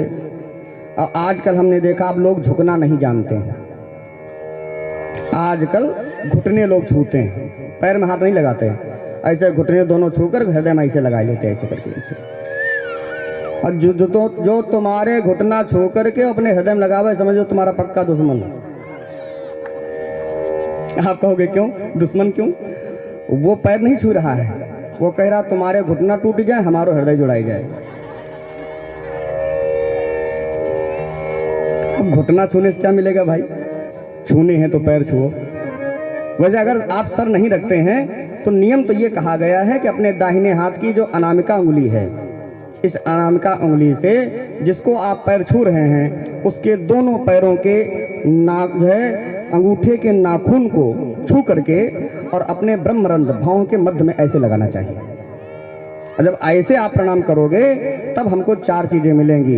अभिवादन शीलस्य नित्यम वृद्धो पशेविनः चत्वारि तस्य वर्धन्ते आयु विद्या यशो बलम। तब चार चीजें मिलेंगी। जमाना अब तो लोगों का बिजी शेड्यूल हो गया ना। अब लोग एक को हमने देखा, इधर से डॉक्टर साहब जा रहे थे, उधर से मास्टर साहब आ रहे थे। दोनों ने एक दूसरे को देखा। वो बोले डॉक्टर साहब ऐसे ऊपर हाथ उठाया, वो बोले मास्टर साहब ऐसे ऊपर हाथ ऐसे। एक ने कहा महाराज ये क्या है? तो एक बोले कहा ये कह रहे हैं हमको यहाँ फुर्सत नहीं, ऊपर मिलेंगे। अब इतनी फुर्सत किसको है जो हम मिले और हाल चाल पूछे? तब ऊपर मिलेंगे, मुलाकात होगी, कायदे से बैठे बातचीत होगी। लेकिन प्रणाम में बड़ी सामर्थ्य है भैया। एक शायर कहता है झुको झुकने में जान है, झुको झुकने में जान है, अकड़ तो मुर्दे की पहचान है। झुकता वही है जो जिंदा होता है। मुर्दे को कभी झुकते हुए देखा है? मुर्दा कभी नहीं झुकता है। झुक जाना किसी के चरणों में अपमान भी है, सम्मान भी है।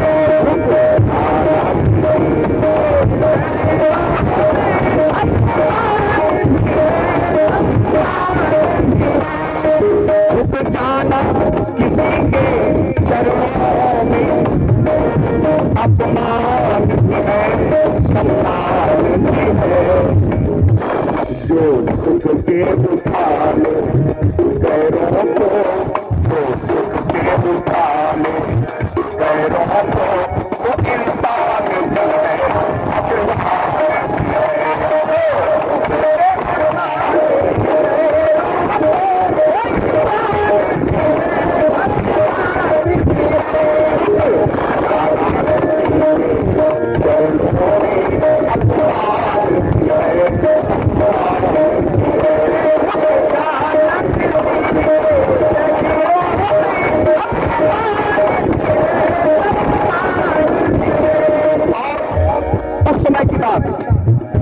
जिस समय विभीषण रावण को छोड़ करके रामादल में आए राम जी से मिलने के लिए, अगर राम जी से मिलने आए तो रामादल में ये शोर हुआ रावण का भाई आया है, रावण का भाई आया है।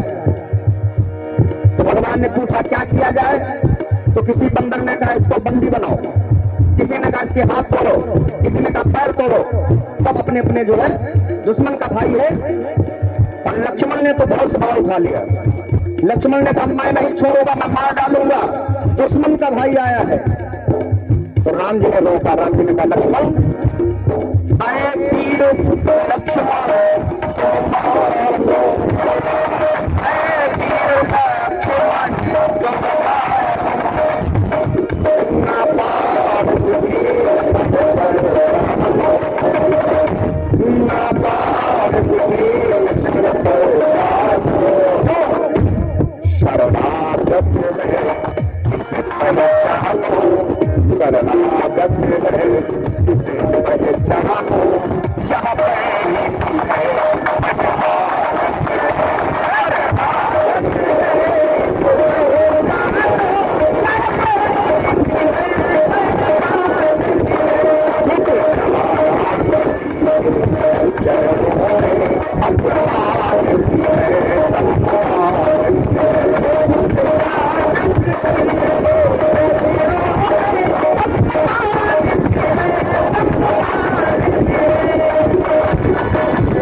ऐसा ही हुआ। तो भोले बाबा प्रकट हुए। भोले बाबा ने कहा रावण तुझसाना मेरा भक्त हुआ,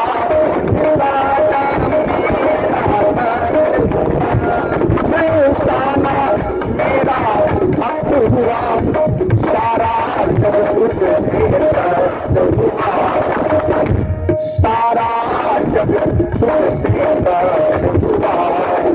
लेकिन रावण मधुमस्ती मस्त हुआ, मधुमस्ती मस्त हुआ,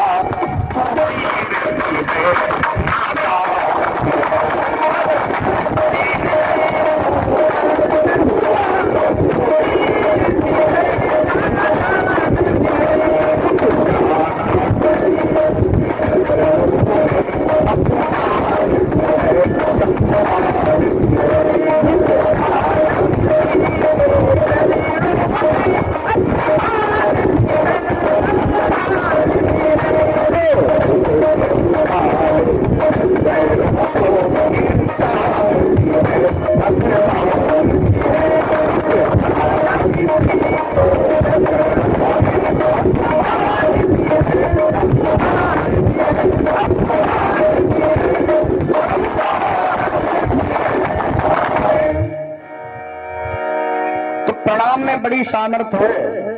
दुर्योधन ने कहा अगर भीम को प्रणाम युधिष्ठिर करें तो मैं मानूंगा कि राजा है भीम। भगवान खड़े हैं, भगवान ने उपाय सोचा। भगवान ने क्या किया, अपनी बंसी को जो है भीम के बगल में दबा दिया। बांसुरी को दबा करके भगवान ने युधिष्ठिर से कहा भैया आपको भीम को प्रणाम नहीं करना है, आप हमारी बंसी के सामने झुको। और युधिष्ठिर ने वही किया।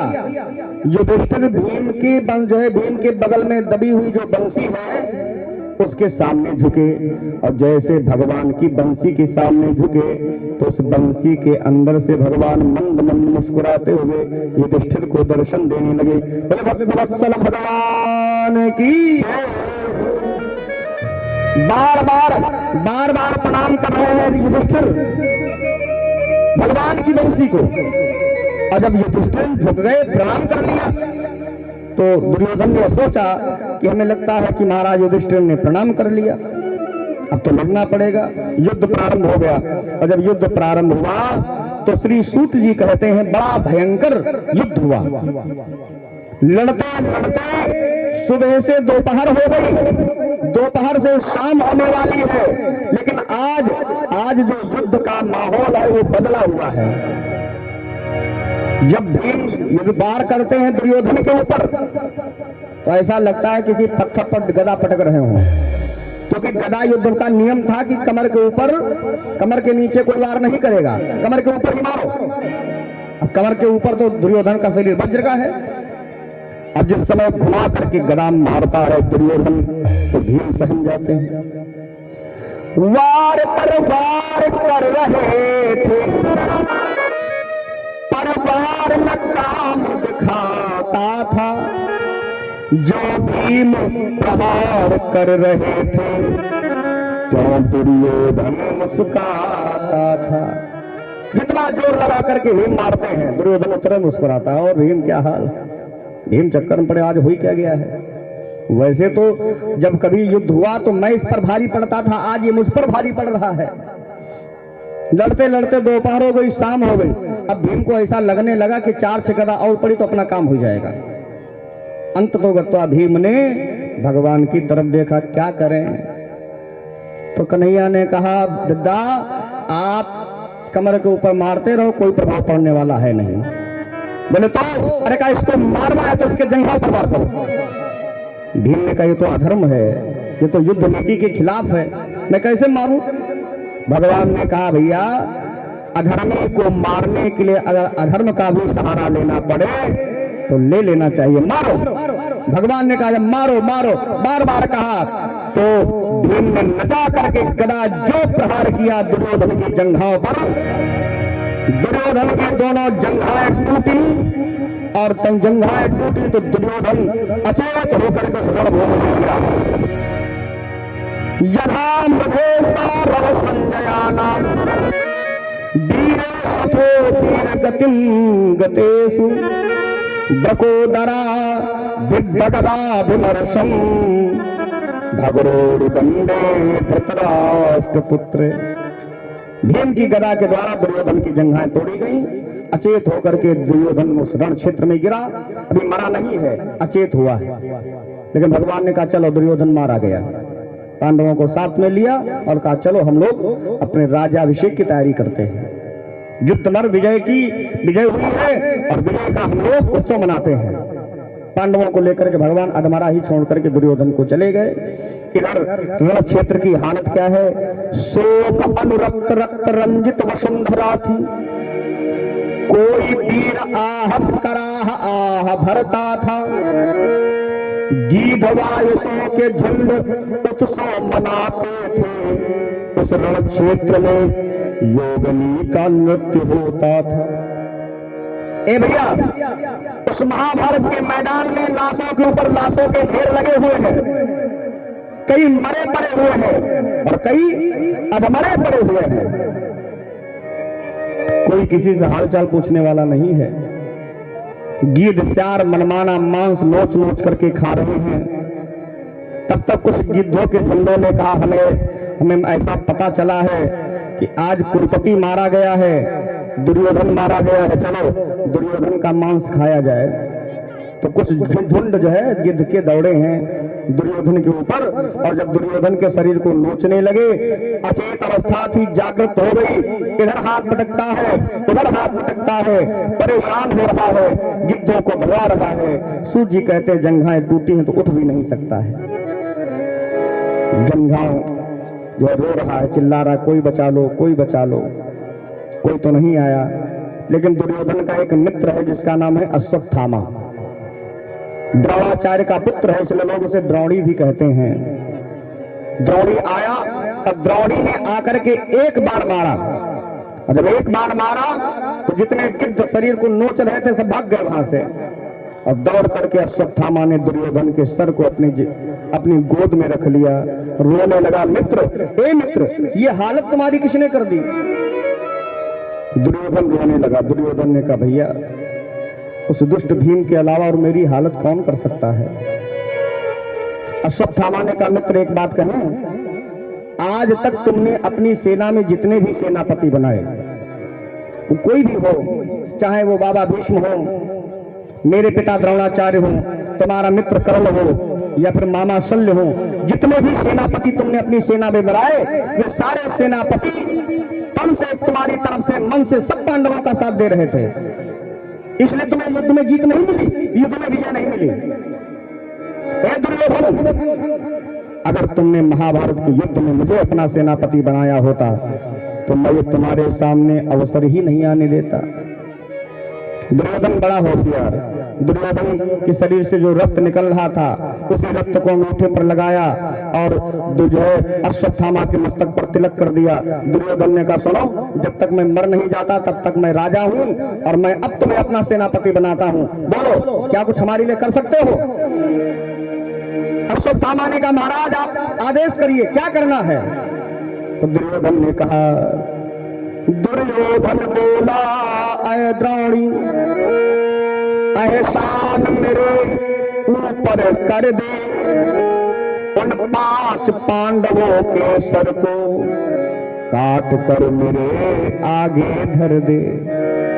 कुछ करना है तो जाओ, चले जाओ और 5 पांडवों के सर काट करके ले आओ। मैं निवेदन करूंगा, समाज में 4 मति के लोग पाए जाते हैं, मति, सुमति, महामति, मंदमति। मति माने जियो और जीने दो। सुमति माने आप के सुख दुख में हम सम्मिलित हो गए, आप हमारे सुख दुख में सम्मिलित हो गए, इसे कहते हैं सुमति। महामति माने अपना बिगाड़ करके दूसरे का बना देना। हमारा काम बिगड़ता बिगड़ने दो, लेकिन आपका बन जाए, वो भी निस्वार्थ, कोई स्वार्थ नहीं जुड़ा हुआ है। इसे क्या कहते हैं? महामति। और चौथे नंबर वाले मंदमति। मंदमति वाले का ये महामति से उल्टा होते हैं। वो अपना बिगाड़े तुम्हारा बनाएंगे और ये अपना बिगाड़े तुम्हारा बिगाड़े देंगे। लोग कहते हैं ना, हमारा नहीं बनेगा तो बनने तुम्हारा भी नहीं देंगे। इसे क्या कहते हैं? मंदमती। एक पंडित जी ने 12 साल तपस्या की भोले बाबा की। बाबा प्रकट हो गए। अब भोले बाबा को जैसे देखा पंडित जी ने, पंडित जी डर गए, आंखें बंद कर ली। भोले बाबा ने कहा पंडित जी वरदान मांगो। तो पंडित जी ने कहा वरदान यही मांगते कि आप हमारी आंखों के सामने से महाराज टर जाओ। आप ऐसे, आपको हम ऐसे जानते तो हम बुलाते। भोले बाबा ने कहा नहीं, हम इतनी जल्दी आते नहीं, और आए हैं तो बिना दिए जाएंगे नहीं, मांगो। पंडित जी ने कहा महाराज जो तुमको देना हो सो रख दो, जाओ महाराज जल्दी से। भोले बाबा ने उनकी मति को परखा। अब पंडित जी मंदमती थे। बाबा ने शंख निकाले सामने रख दिया। पंडित जी ये शंख लीजिए। बोले शंख, इसका क्या करें? अरे कहा इसको बजा करके जो तुम मांगोगे आपको मिलेगा, लेकिन शर्त एक है, तुमको 1 गुना, पड़ोसियों को 2 गुना।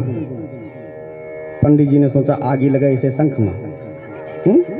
12 साल मेहनत हमने की, अब फायदा ले करें, फायदा ले पड़ोसी। पंडित जी ने सोचा कि जिंदगी में कभी शंख नहीं बजाएंगे, कुछ भी हो जाए, अब हमारे होते हुए हमारे पड़ोसी सुखी हो जाए। शंख लेकर के बक्से में बंद कर दिया, ताला डाल के, और कुइयां में चाहे चाबी फेंक देगा, इसका कोई काम नहीं। चले गए इधर उधर काम करने चले गए। अब घर की परिस्थिति इतनी ठीक नहीं थी, पत्नी बेचारी कभी कभी परेशान रहती हैं। तो पड़ोसन को कैसे पता चल गया कि इनके घर में शंख है जो बजता है, तो पड़ोसियों को फायदा होता है। तो पड़ोसन ने कहा वैसे चाहो तो थोड़ा बहुत तुम ले मांग सकती हो। और तो पत्नी को कुछ समझ में आया, तो पत्नी ने शंख बजाया और कहा हे शंख बाबा, आप सत्य कहो तो हमारे घर में 50 किलो गेहूं आई जाए। अच्छा, इनके घर में 50 किलो, और भोले बाबा का वरदान, पड़ोसियों के घर में 1-1 कुंटल दूध भी बोरा पड़े। ओहो, पड़ोसी बड़ा प्रसन्न। अब पड़ोसी सोचा कि और कुछ मांगे तो और अपना फायदा हो जाए। अच्छा, मांगने के भी कोई सीमा है। कोई मांगने बैठे तो मांगने की कोई सीमा थोड़ा ना होती। अब इन्होंने 1 मंजिल का मकान मांगा तो पड़ोसी को 2 मंजिल अपने आप तैयार हो गए। पूरे मोहल्ले का नक्शा बदल गया। 6 महीने बाद जब पंडित जी लौट के आए तो देखा सब दो जहाँ झोपड़ियाँ पड़ी थी वहाँ 2-2 मंजिल के मकान बने खड़े। एक को बुलाए, कहा यहाँ आओ, क्या सरकार की तरफ से कोई योजना आई थी?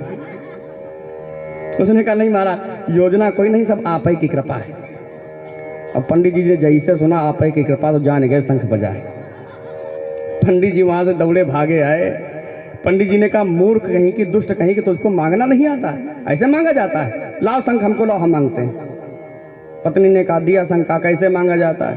पंडित जी ने बजाया शंख और कहा हे शंख बाबा, तुम सत्य कहो तो हमारी एक आंख ही फूट जाए। अच्छा, इनकी एक फूटी। पड़ोसी सब डबल फायदा वाले थे ना, पड़ोसियों की दोनों फूट गई भाई। और जब जैसे दोनों फूटी तो एकदम से आंखों के सामने अंधकार, दिखना बंद। अब पड़ोसी बेचारे सब घर से और बाहर की तरफ भागे कि बाहर कुछ लाइट मिले, लेकिन वो लाइट कहाँ, लाइट तो आंखों की चली गई। तब तक पंडित जी ने दूसरा वरदान मांगा, हे शंख बाबा तुम सत्य हो तो हमारे मेन दरवाजे पे कुआं खुद जाए। अब इनके दरवाजे पे एक और पड़ोसी के दरवाजे पे 2-2 कुआं। अब जैसे पड़ोसी अपने जो है दरवाजे बाहर पैर बढ़ावे, झमस कुएं गिरे। तो पत्नी ने कहा क्यों ये बड़ी झमाझम की आवाज आ रही महाराज? पंडित जी बोले तुम चुप पे बैठो, पड़ोसी सब डबल फायदा ले रहे हैं। इसे क्या कहते हैं? इसे ही कहते हैं मंदमती। अपना बिगाड़ करके दूसरे का बिगाड़ देना। श्री गोस्वामी जी कहते हैं जौ का होकर सुनहि बलाई, श्वास ले ही जन जोड़ी आई। अगर सुन पावे कि पड़ोसी का बेटा आज किसी अच्छी बढ़िया नौकरी पा गया, 1 लाख रुपए तनख्वाह है उसकी, ऐसी श्वास खींचते हैं जैसे लगता है 103 डिग्री बुखार चढ़ गया हो। अरे राम राम। अच्छा, उसी के विपरीत जाता हूं सुन ले विपत्ति, तो सुखी भय मानहु जगनपति। अच्छा, कहीं सुन लें कि आज पड़ोसी का एक्सीडेंट हुआ और बायां पैर टूट गया, ऐसा चिटक के बैठते हैं। क्या कहते हैं? ठीक है हुआ, हम तो कल प्रसाद चढ़ाएंगे, बहुत ऐठ के चलता था। अब बोलो, पैर उसका टूटा, तुमको क्या मिला है? कुछ नहीं मिला, लेकिन प्रसन्नता है हृदय में। क्यों? क्योंकि पड़ोसी पर विपत्ति आ गई। ये भावना और ये भावना जिसके अंदर ऐसी हो तो ये समझ लेना उसके जीवन में मंदमती काम कर रही है। मंदमती को छोड़िए, दुर्योधन कौन है? मंदमती है, मर रहा है और फिर भी कह रहा जाओ पांडवों के सर काट के लाओ। खुद मरने के 2-4 मिनट बचे हैं जिंदगी के, लेकिन फिर भी अभी भी उसके मन में राम राम करने की चेष्टा नहीं है, भजन करने की चेष्टा नहीं है, कोई सत्कर्म करने की चेष्टा नहीं है। वो कहता है जाओ वो पांडव जो शोर हैं उनके सर काट लाओ। तो वो मित्र है अश्वत्थामा ने कहा ठीक है आप कहते हैं तो हम जाएंगे और तुम्हारी कसम सर काट करके ही लाएंगे। और आइए, समय संपन्न हो चुका है कथा का, इसलिए आगे का जो विषय है वो कल आप श्रवण करेंगे। द्रौपदी पांडवों को तो नहीं मार पाता है अश्वत्थामा, लेकिन इस घटना में द्रौपदी के 5 पुत्र मारे जाते हैं और तत्पश्चात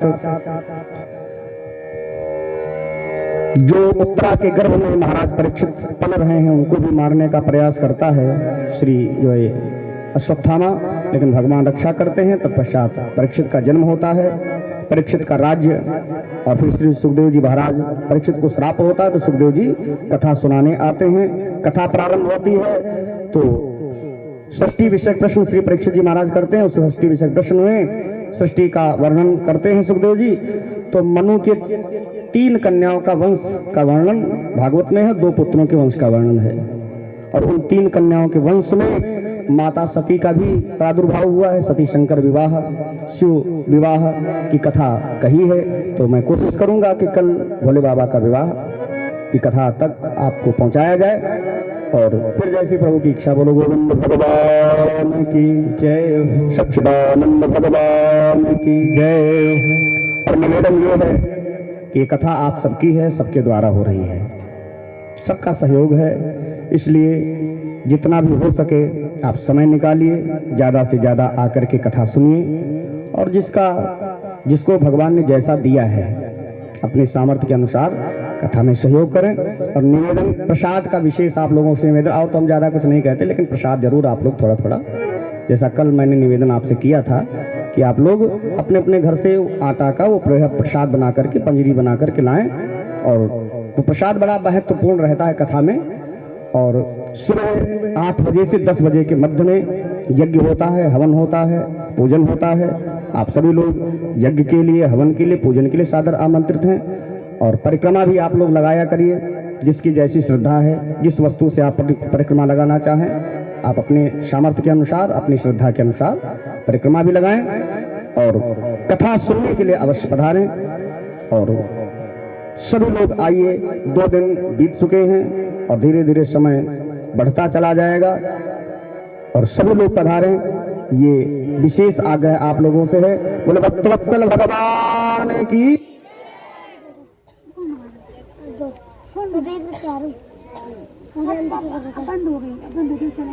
अरे तुम अभी बहुत होएगा, अभी घर पे चलेगा, हो गई वो नहीं कोई बात नहीं, कुछ नहीं किया था तो बात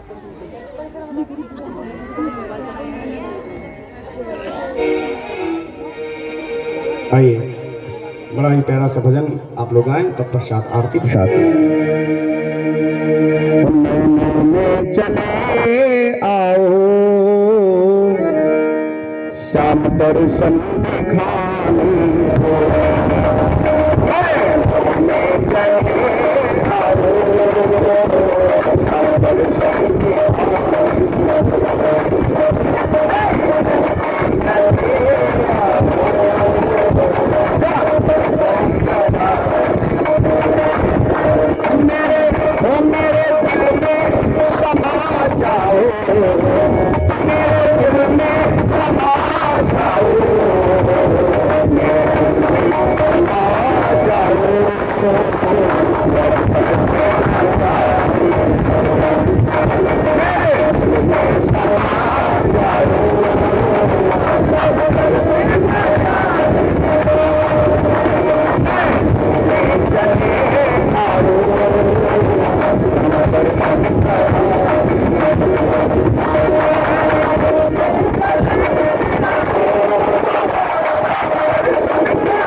महापुराण की जय हो।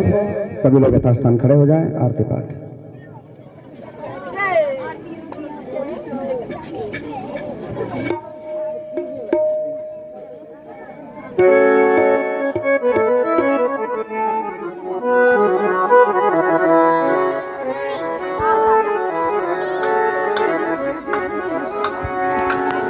ओम चंद्रमा मनसो जातक्षसो सूर्यो जायतः श्रोत्राद्वाश प्राणसमखादनिर्जायतः। स्टूडियो ऐसे पकड़ के रखना, लाइव चल रहा है इसलिए। क्या लाइव चल रहा है? हाँ इसलिए।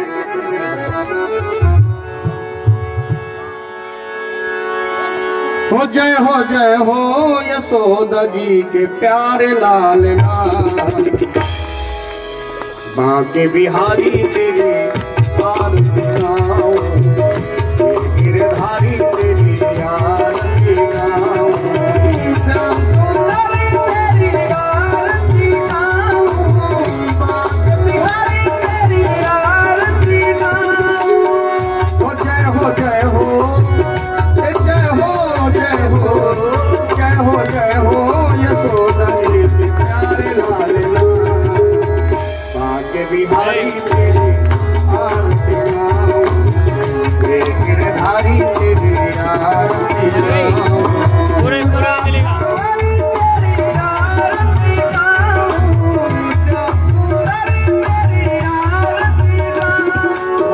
मोर मुकुट तेरे शीश पे सोहे, मोर मुकुट तेरे शीश पे सोहे, प्यारी बंसी मेरो मन मोहे, प्यारी बंसी मेरो मन मोहे।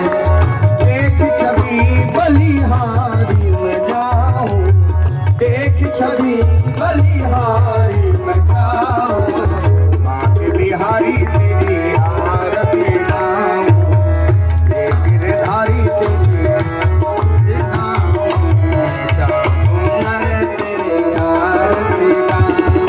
ओ चरणों से निकली गंगा प्यारी, चरणों से निकली गंगा प्यारी, जिसने सारी दुनिया तारी, जिसने सारी दुनिया तारी। उन चरणों को मैं तो शीश नवाऊं, उन चरणों को मैं तो शीश नवाऊं, बांके बिहारी तेरी आरती गाऊं, गिरधारी तेरी आरती गाऊं, श्यामसुंदरी तेरी आरती गाऊं, गिरधारी तेरी आरती गाऊं।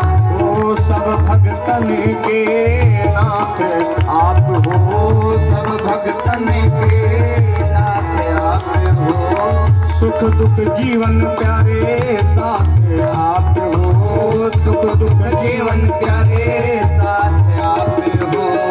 निश दिन तेरा मैं ध्यान लगाऊं, निश दिन तेरा मैं ध्यान लगाऊं, बांके बिहारी तेरी आरती गाऊं, गिरधारी तेरी आरती गाऊं, श्यामसुंदरी तेरी आरती गाऊं, राधावरी तेरी आरती गाऊं। ओ श्री हरिदास के प्यारे तुम हो, श्री हरिदास के प्यारे तुम हो, मेरे मोहन जीवन धन हो, मेरे मोहन जीवन धन हो, प्यारी छवि तेरी दिल में बसाऊं, प्यारी छवि तेरी दिल में बसाऊं, बांके बिहारी तेरी आरती गाऊं, गिरधारी तेरी आरती गाऊं, श्यामसुंदरी तेरी आरती गाऊं।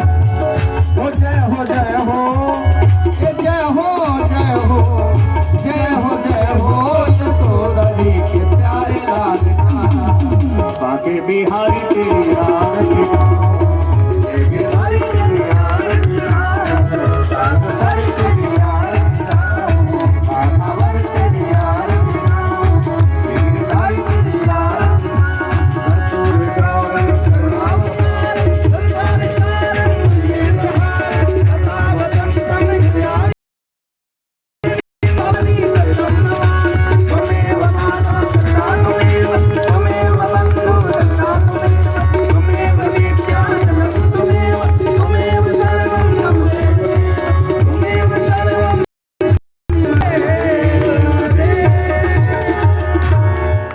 जानिकानि च पापानि जन्मानि कृतानि च तानि सर्वाणि नश्यन्तु दक्षिणायां पदे पदे शीतले तुम जगन्माता शीतले तुम जगत्पिता शीतले तुम जगद्धात्री शीतलाय नमो नमः सर्वे आवाहि देवताभ्यो नमः आरतिक्यं समर्पयामि।